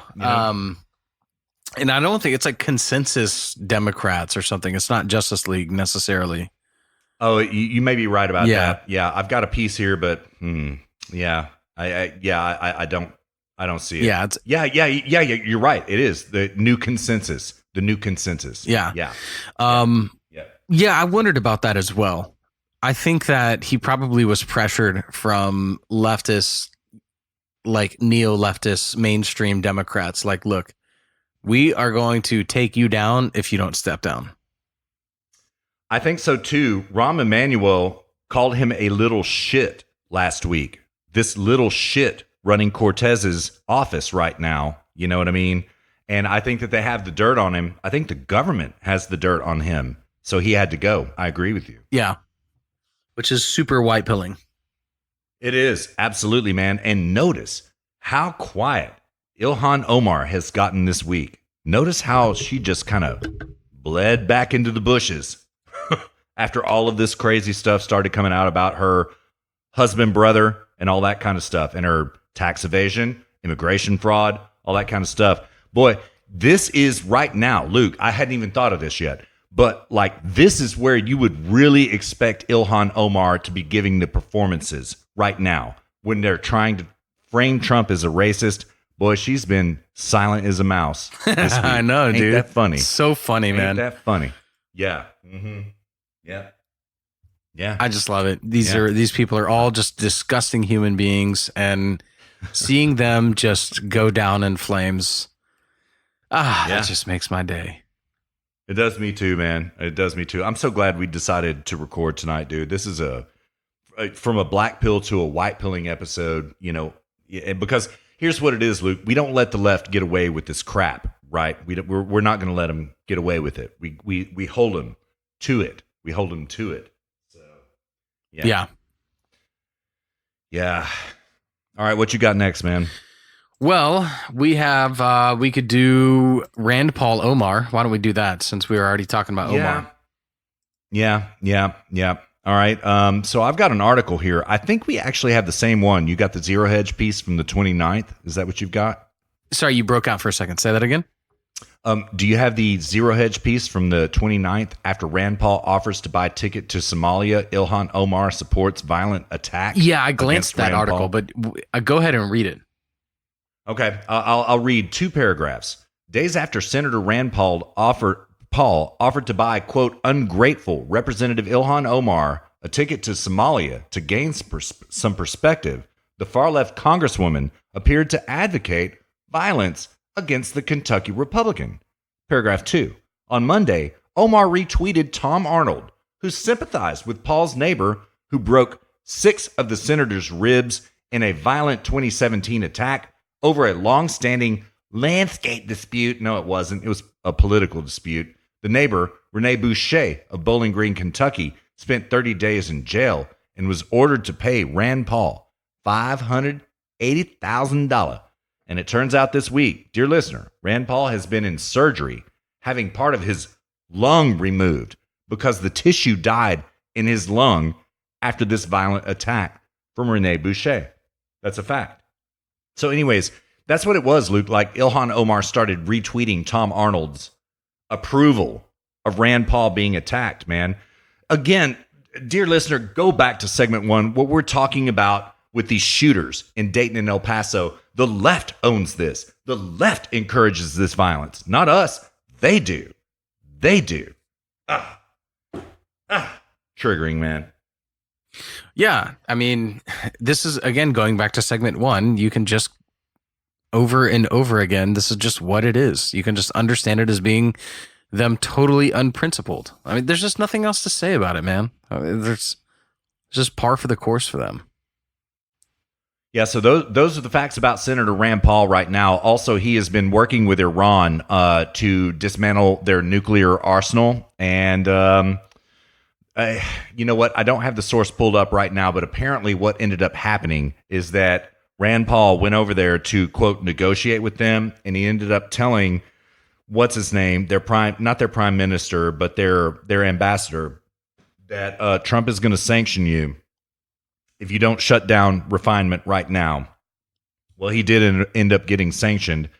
So everybody was kind of all over Rand Paul about being a cuck and all this kind of stuff. Doesn't sound like he was much of a cuck, man. It sounds like he was working in good faith to work out a deal with Iran. And yeah. But, man, you know what I find, not to take anything away from Rand Paul's struggles, man, who is a qualifiedly good future potential presidential candidate in my book, dude. The way Ilhan Omar is just silent now is just the most beautiful thing. I love this blessed silence from her, dude. I love it. Yeah, agreed entirely. Let me see what else. Well, all right. So, got Senator Ted Cruz on the Iran deal. I've got the Gramnesty Asylum deal. You want a red pill about that a little bit? The Gramnesty Asylum deal. You got that piece, right? Yeah. Let me see if I can grab it real quick. Yeah. Did you have the caller piece? That's the one I had. Yeah. I've got the Daily Caller piece. Okay.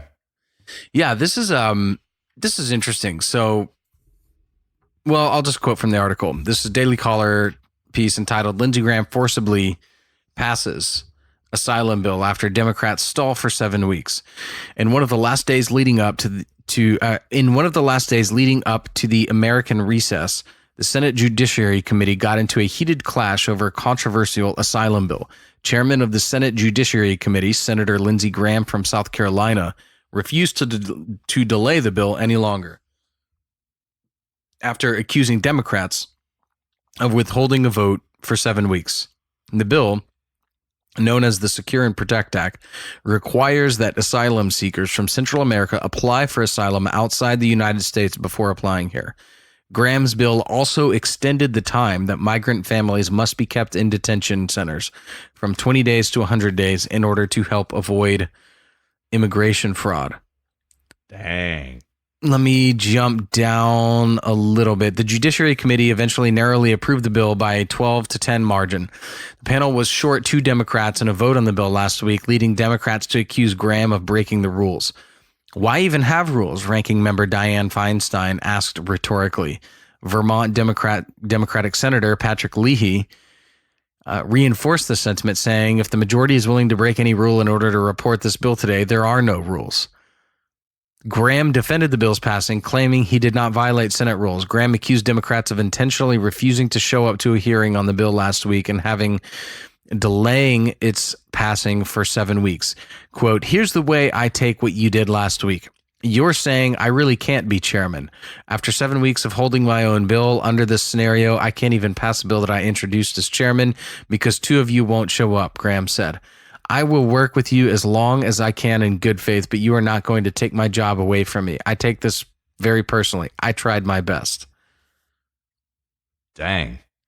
That's pretty weak language, to be honest with you, man. I would have just been like, look, you had 7 weeks to show up to work and you didn't. Yeah. So sorry, it's happening now. So, dear listener, what's interesting about this is that if this bill passes the House, which is unlikely under Democrat tyranny, but if it does, which is possible, I assume, I suspect rather, I guess it's possible, right? This is now outside the purview of judicial injunction. If the Congress actually gets off their ass and passes a bill about amnesty being reformed to the point where the way amnesty is supposed to work, you apply for amnesty in your country of first origin. That means where your foot first touches foreign soil. That's where you apply for amnesty, or you apply for 2-country away amnesty in your own country, right? This now would become the law of the land. President Trump will sign that bill.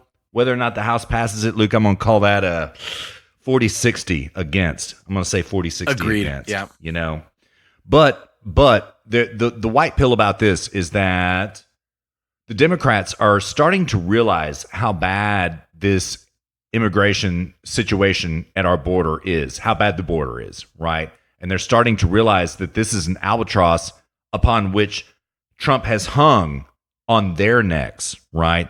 And they're starting to get that they have to kind of do something or they're in bad trouble for 2020. They're in bad trouble. They get it now. You know what I mean? So it might pass. It might, you know? So Maybe. Yeah. yeah. That's funny. Dear listener, I have to say, this is the first week ever. Okay. Luke always has different sources from me, and I have different sources from Luke, but we always have similar themes. But this week, Luke and I had the exact same sources. Yeah. That's hilarious. Worked out well. Yeah. Well, we've hit everything other than Hong Kong, China. Why don't we hit Hong Kong, China, go to break, and then do Grab Bag Special? What say you? Yeah, that sounds great. I actually have some audio, man, from the Candace Owens show about the wall. She interviewed Steve Bannon.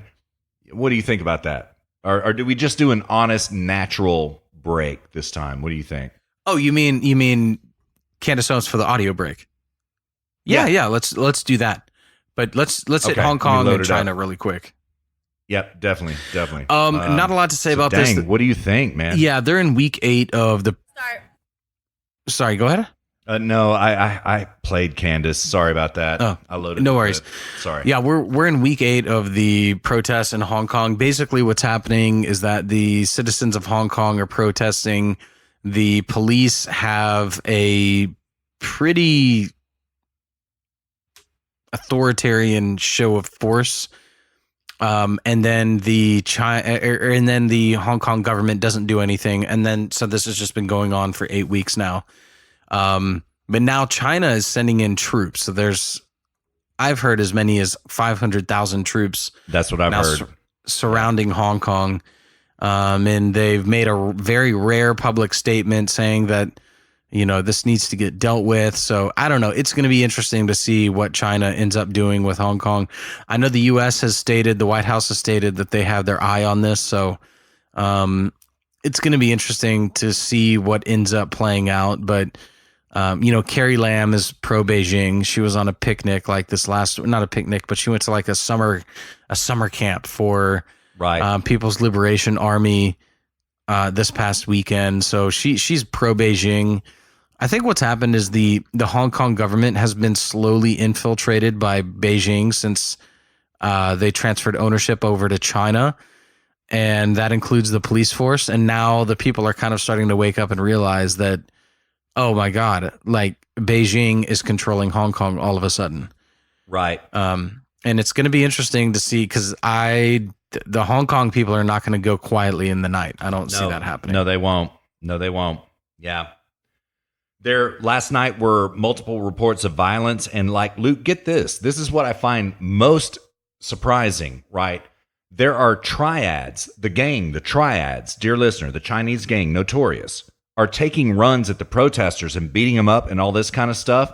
We know that they're triads because they are wearing white-collared shirts right now. If you see a protester in Hong Kong in a white-collared shirt, it's not a protester, it's a triad. So, Luke, this kind of red-pilled me about something that I never understood.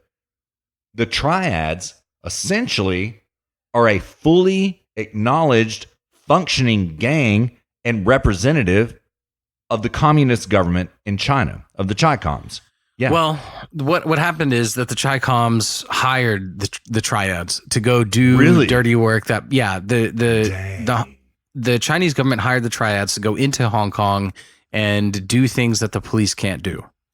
Dang. That's what it is. Dang.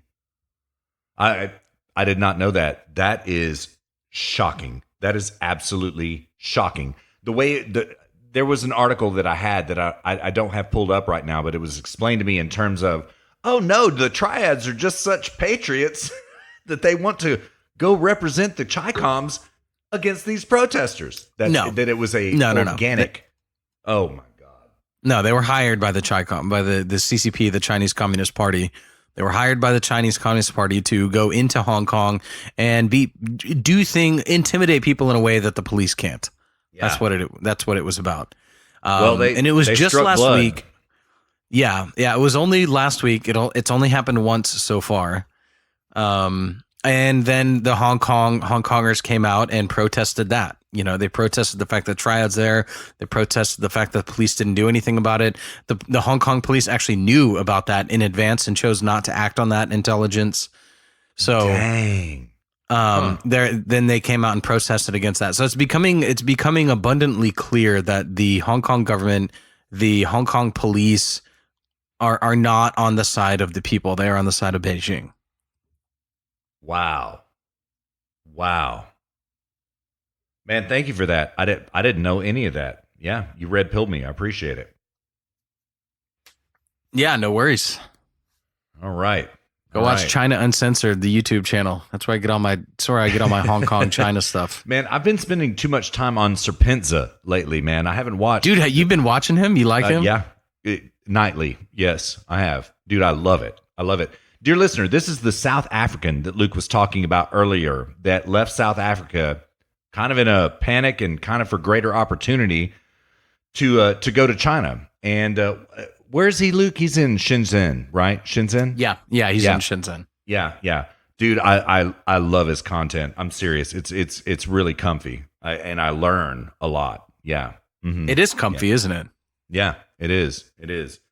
But not that I've seen yet, has he taken on this Hong Kong business? You know what I mean? Because he's right across the channel, right? So, he's got to be careful with what he says as well, because, he's kind of under constant registration orders and deportation orders. When you get right down to it, that's how he lives. You know what I mean? So, yeah.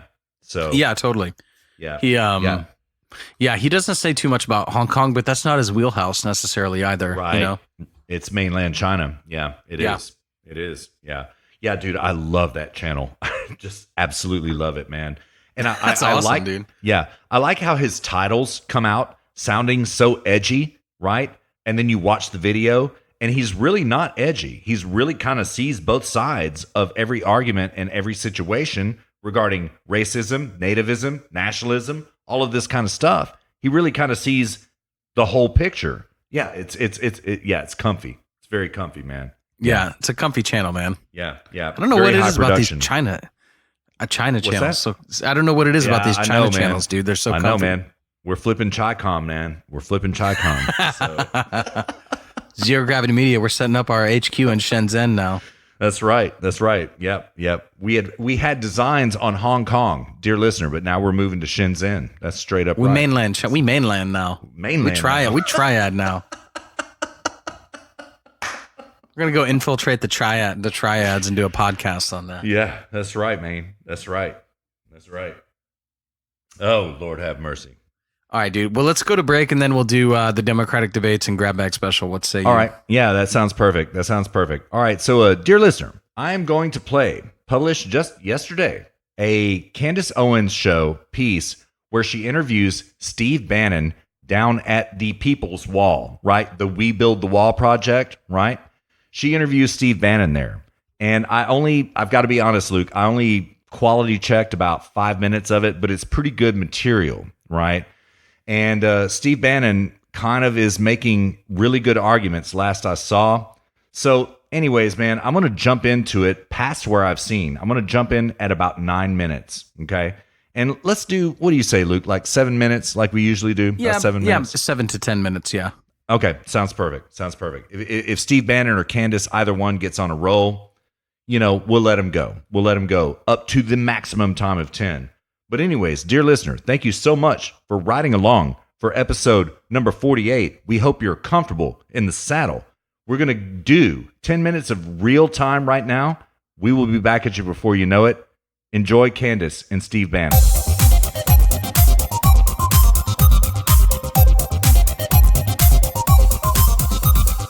Crime infested, I think it's the 37th highest murder rate in the world, homicide rate. That wasn't like that years ago. It was when the cartels started to take over.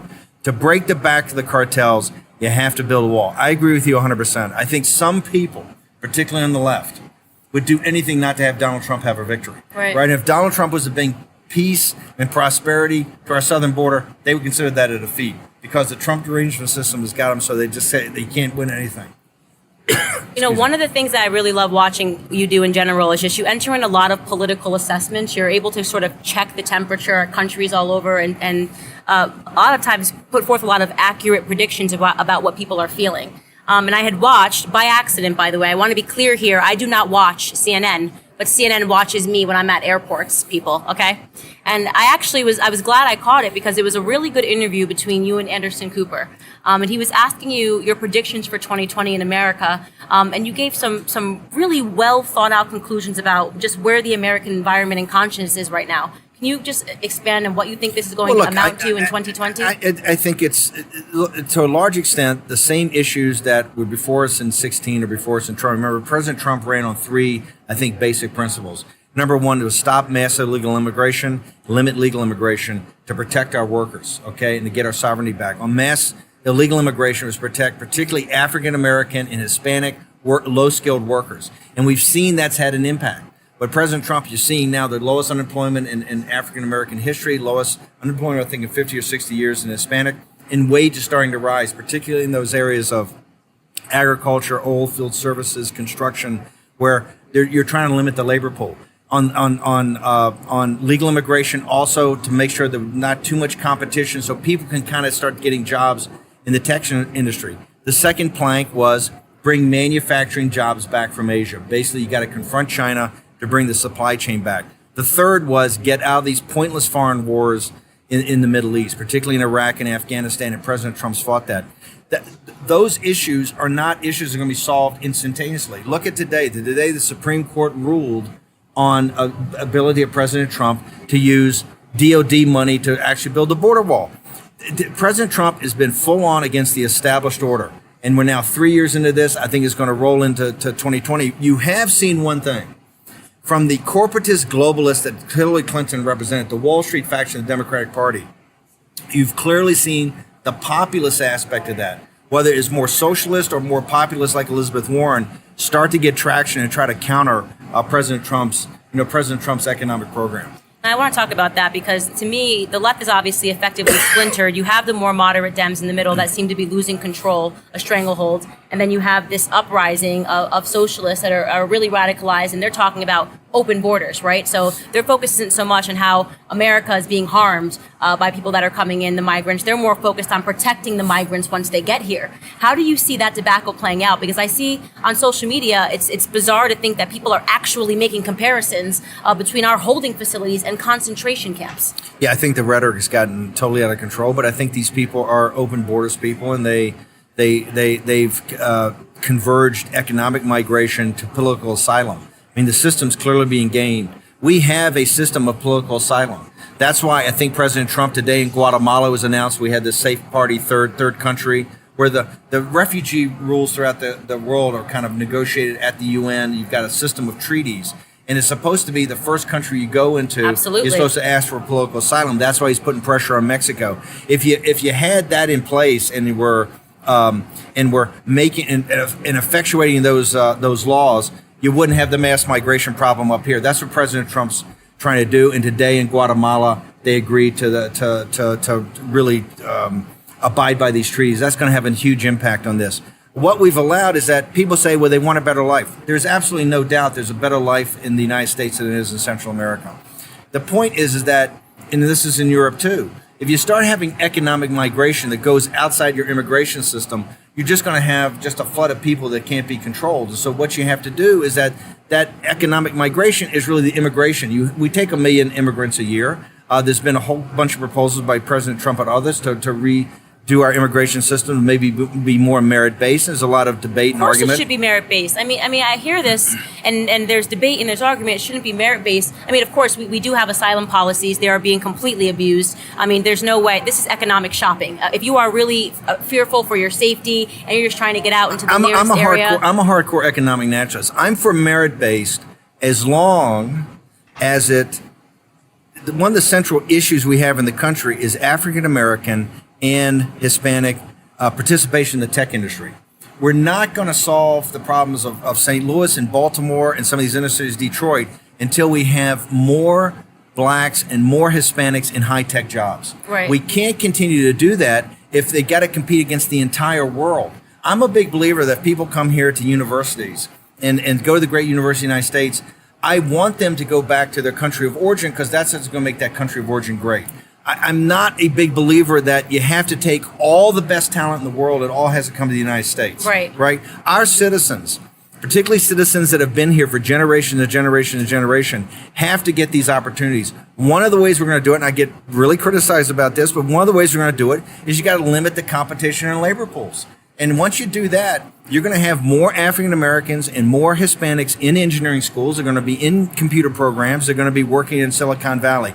And that is going to lead to an economic renaissance in this country. When we stop spending $62 billion a year in Afghanistan, and we start spending that money in St. Louis and in Baltimore and in Detroit and other cities to rejuvenate these cities, and we've limited the competition for these tech jobs, which I think is going to be fine. We're going to be fine with that. And it'll help to grow the economy. It'll help to grow our cities. It'll help to grow our workforce. And so I'm not 100% on the merit base because I think sometimes it's bringing in. I'll tell you why I am, and here's where I disagree Okay. with your assessment. So the problem that you're facing is that, yes, Black Americans and Hispanic Americans should be competing, but do they want to? So what you're talking 100% about, they want to. No, you're There's talking no about a doubt they want to. complete overhaul of the public school system. Well, right? Look at the goals, and this is what I talk about, and this is what gets me killed Right. all the time. Look Right. at the goals in Black America, right? Look at how focused we are on culture. Look at how many Black Americans say, at least in the neighborhoods that I grew up in, that they want to grow up and be doctors, or they want to grow up and be engineers, versus how many say they want to grow up and be LeBron James, or be Jay-Z, or be a football player. So until we see the public school system do a complete overhaul, and by the way, it's getting worse. When I was in school, it was kind of the beginning of victim culture, right? So I was forced to take a feminism 101 class and learn about why men were really bad.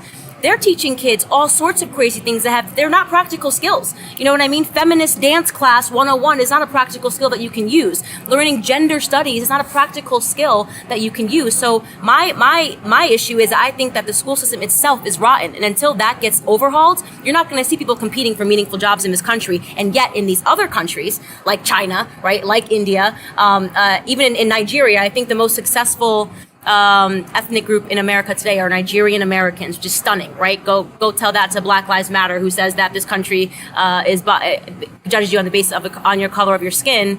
And that just goes to prove that our goals within America are not the same as is in the rest of the world. All right, dear listener, welcome back to HSP episode number 48.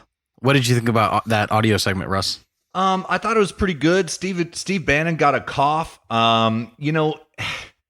I thought this, Luke. Okay, listen, I love Candace Owens, right? I love her. I'm entirely devoted to her. I just don't like her interview style, and her show is an interview show. And, that's it. So she interrupts too much, tries to interject her own polemic too much, and derails conversations, quite frankly. They're supposed to be talking about the border wall right now, and now she's talking about Nigeria and all this kind of stuff. Listen, I love her to death.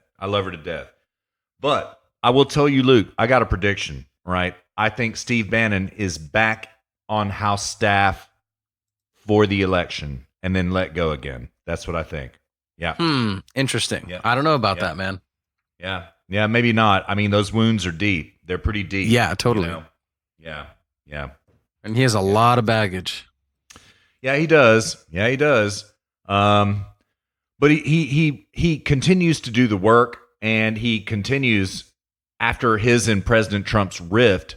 He still supports the president, So I don't know. We'll see what happens. Well, as always, we'll see what happens. You know what I mean? So Yeah. Man, I have to derail a little bit, and I ain't going to talk about it too much, but man, I was absolutely vindicated about Michelle Obama dropping her hat into the Democrat primaries. And then she came out just today and said, there is 0% chance. That means she's going to run for president. So sorry to derail, but we should have done that in segment 2, but oh well. Oh, it's all good.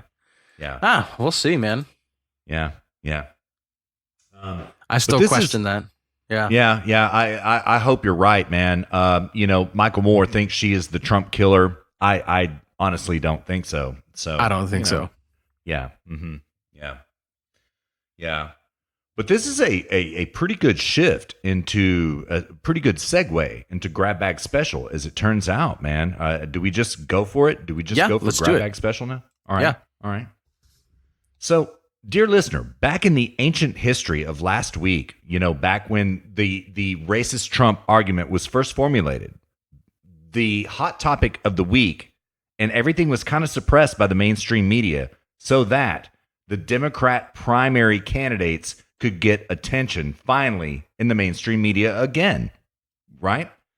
So Luke and I are going to Grab Bag Special both night 1 and night 2 of the Democratic debates. But Luke, if I might prevail the favor, can we play Tulsi real quick just to get it in our hallowed halls, just to get it there? Yeah. All right. So I'm gonna start it right about here. Here we go. Dear listener, this is where Tulsi Gabbard absolutely BTFOs Kamala Harris irreparably. Here we go. Cameras on special agents in the state of California, and I'm proud of that work. I want to bring in Congresswoman Gabbard. Congresswoman Gabbard, you took issue with Senator Harris confronting Vice President Biden at the last debate. You called it a, quote, false accusation that Joe Biden is a racist. What's your response? I want to bring the conversation back to the broken criminal justice system that is disproportionately negatively impacting black and brown people all across this country today. Now, Senator Harris says she's proud of her record as a prosecutor and that she'll be a prosecutor president, but I'm deeply concerned about this record. There are too many examples to cite, but she put over 1,500 people in jail for marijuana violations and then laughed about it when she was asked if she ever smoked marijuana. She blocked evidence. That would have freed an innocent man from death row until the courts forced her to do so. She kept people in prison beyond their sentences to use them as cheap labor for the state of California. And she fought to keep cash bail system in place that impacts poor people in the worst kind of way. Thank you, Congresswoman. Senator Harris, your response. As the elected Attorney General. Okay, first of all, BTFO'd entirely. Okay, here we go. She's not ready. Kamala Harris is not ready. Here we go. California. I did the work of significantly reforming the criminal justice system of a state of 40 million people, which became a national model for the work that needs to be done. And I am proud of that work. And I am proud of making a decision to not just give fancy speeches or be in a legislative body and give speeches on the floor, but actually doing the work of being in the position to use the power that I had to reform a system that is badly in need of reform. That is why we created initiatives that were about reentering former offenders and getting them counseling. It is why, and because I know that criminal justice system is so broken, that I am an advocate for what we need to do to not only decriminalize, but legalize marijuana in the United States. I want to bring Congresswoman Gabbard back in. Your response. The bottom line is, Senator Harris, when you are in a position to make a difference and an impact in these people's lives, you did not. And worse yet, in the case of those who are on death row, innocent people, you actually blocked evidence from being revealed that would have freed them until you were forced to do so. There is no excuse for that. And the people who suffered under your reign as prosecutor, you owe them an apology. Senator Harris. Dang. Wow. Irretrievably, irrevocably, BTFO. That's the end of Kamala Harris right there in the form of Tulsi Gabbard right there, man. Yeah. Yep. But you didn't need to, you didn't need to hear this. You should have just listened to HSP months ago when we already said all of this. Absolutely true. We were way ahead. Tulsi Gabbard got her show prep, her debate prep from HSP, I think. You know what I mean? I mean, one would think, yeah. All right, so the unanimous consensus as it went, Luke, was that Marianne Williamson was the winner of night 1, even though the night 1 of the debates, even though Bernie and Elizabeth Warren kind of ran cover for one another fairly effectively. Okay, the unanimous consent about who won night 2 was Tulsi Gabbard because of this clip we just played right here, and all of the rest of it, Luke, I thought was just absolutely shit tier. This is the easiest grab bag special we've ever done, dude. This is the easiest one, man. So I think we can. How do you want to do this? Do you want to do a drop from night 1 and a drop from night 2, or 2 apiece? What do you think? Let's do 1 and 1. Yeah. Okay. All right. That sounds good. All right. So I've got the full debate clips. They are about 2 hours, long a piece. Okay. So I've got night 1 queued up. Where do you want to jump in? What do you think? I don't know, man. Let's do an hour and a half. Hour and a half. Okay. Bold. Okay. All right. It's past Tulsi and Kamala. All right. Yeah, this is good. All right. Here we go. 1 hour, 30 minutes, and 1 second. Here it cometh, dear listener. Consequences of having lead in their drinking water. How can you assure the people of Flint and across the nation that you are the right person to handle such a problem? We have a huge problem, and it's decades old in New York, but here's what we've done about it. We've declared the eradication of all lead, literally ending the notion of lead poisoning once and for all as the goal of our administration, and we're doing something about it. Lead poisoning has gone down 90% since 2005, and we're going to literally bring it down to 0. Because we're going. Okay, dear listener, this is Bill de Blasio, Comrade Bill de Blasio, speaking right now. Sorry to interrupt, but it's important to know. All right, here we go. Go into every place, buildings, schools, public housing, and take out that lead, remediate that lead once and for all. And that needs to be done all over this country. Now, the federal government used to not take any responsibility for our public housing. For decades, they've been disinvesting in the public housing that was supposed to be a federal responsibility. That's part of why we have this lead crisis to begin with. But I'll tell you what you do when you're actually in charge of something. I'm in charge of the largest city in this nation. You do not accept the status quo. You fix it. And so we are going into every one of those apartments to make sure those children and those families are safe. And then we are going to eradicate that lead once and for all. And there should be a federal mandate to do the same for Flint, for Detroit, for every place in this country. Thank you, Mr. Mayor. It can be done. Thank you, Mr. Mayor. Secretary Castro, why are you the right candidate to solve this problem? Please respond. Well, because people don't have to wonder what I would do. I've actually done it.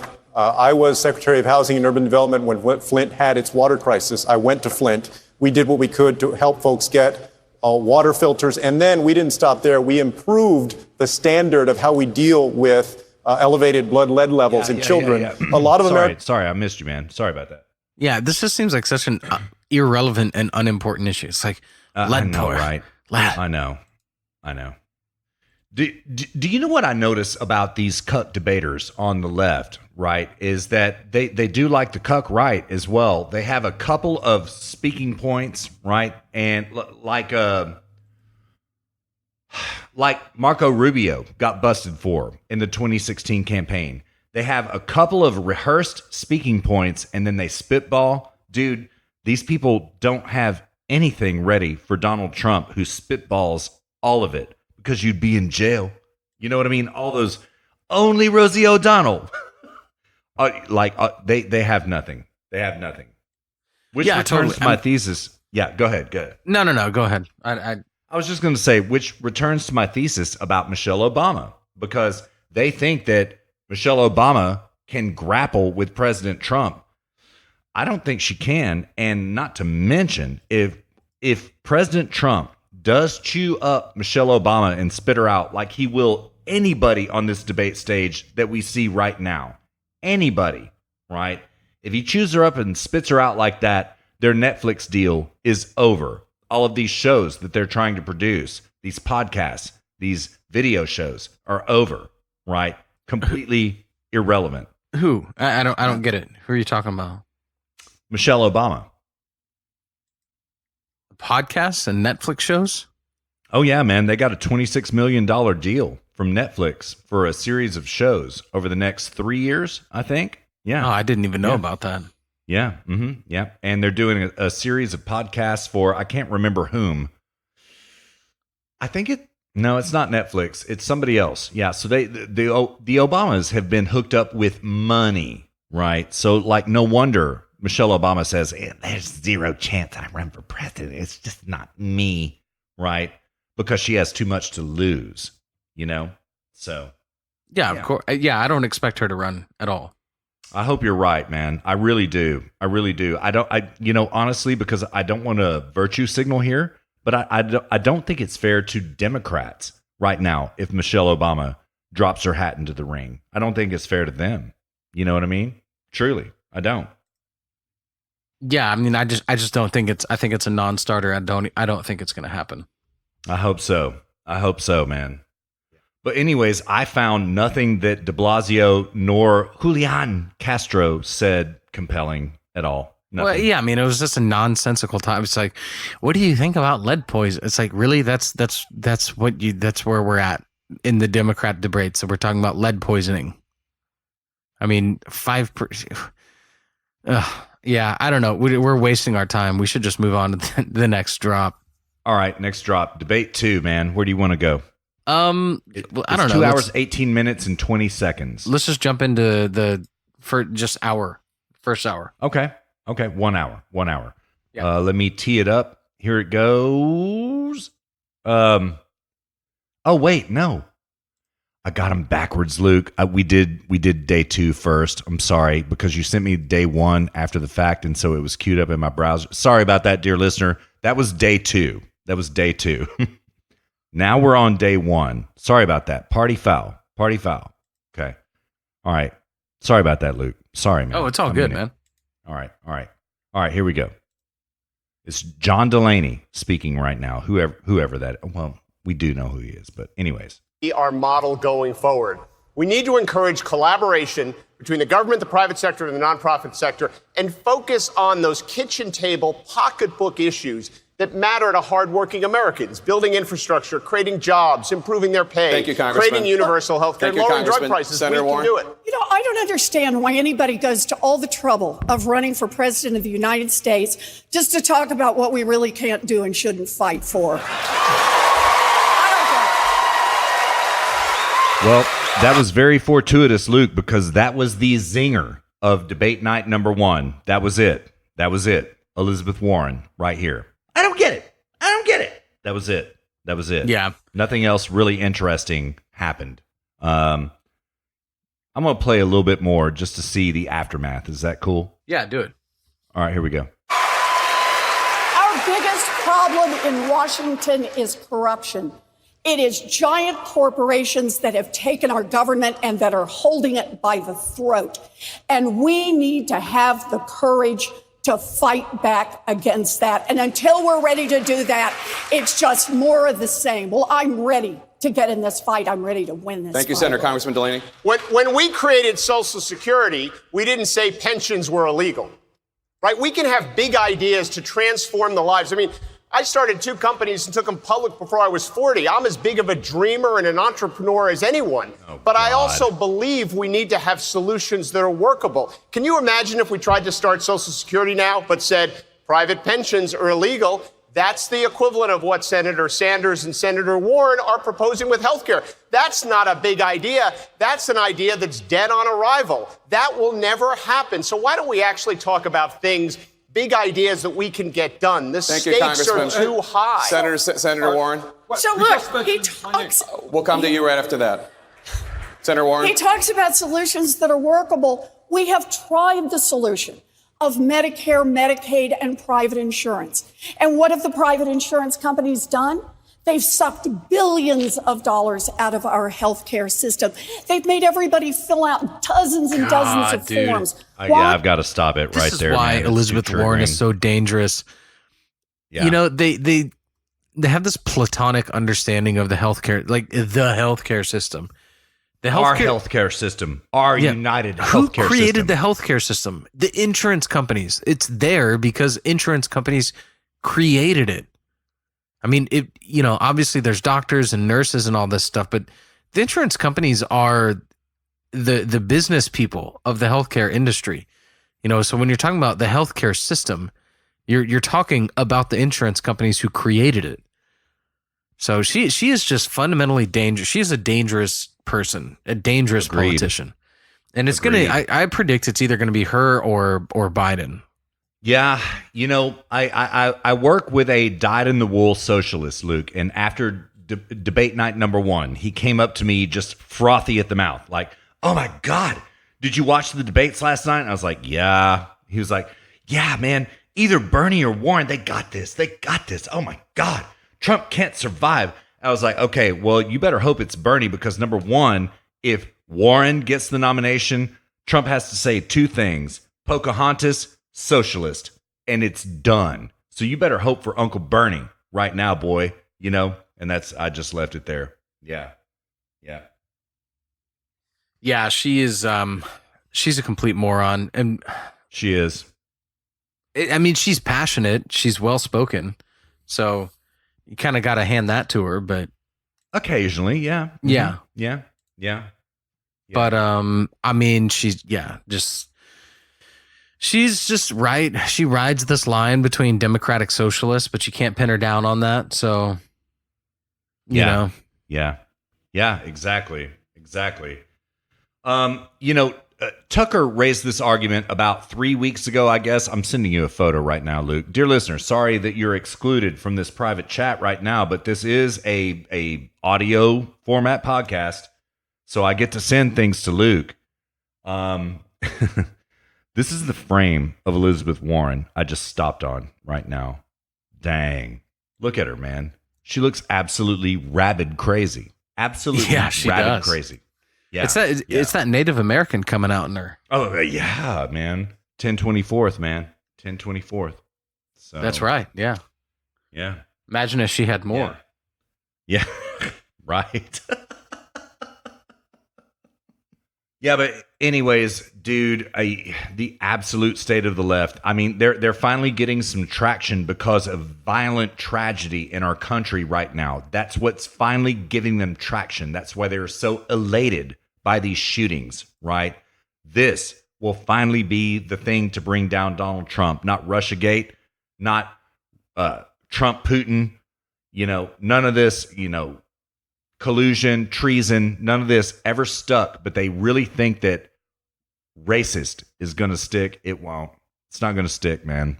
It's not going to stick. Yeah. No, for sure not. Yeah. Well, what do you think, dude? Should we call it? Yeah, man. This is a very respectful episode. We're at about, I'm going to call it 2 minutes and 12 seconds right now. This is good, man. This is good. Yeah. 2 hours. Yeah. Yeah, that's what I meant. Sorry about that. Yeah. All right, let's ride off into the sunset, man. How do you feel about it? Yeah, I'm feeling good about it. Let's ride off into the sunset, dude. I'm ready to make camp. Not break camp, but set up camp. Yeah, let's do it. Let's do it, brother. All right. Dear listener, HSP number 48 is in the books. Thank you so much for riding along with us. This was a unsuspectingly white-pilled episode. Luke and I were pretty down about the shootings and stuff. Anyways, we're just glad you're here with us. Thank you so much for riding along. And we'll be back at you before you know it for HSP number 49. That cometh like a freight train. Next weekend, dear listener, set your watch to it. Cash that check. Anyways, dear listener, have a fantastic week. Luke, you have a great week too, brother. You too, man. All right, let's be in touch, man. All right, sounds good. Peace. Later.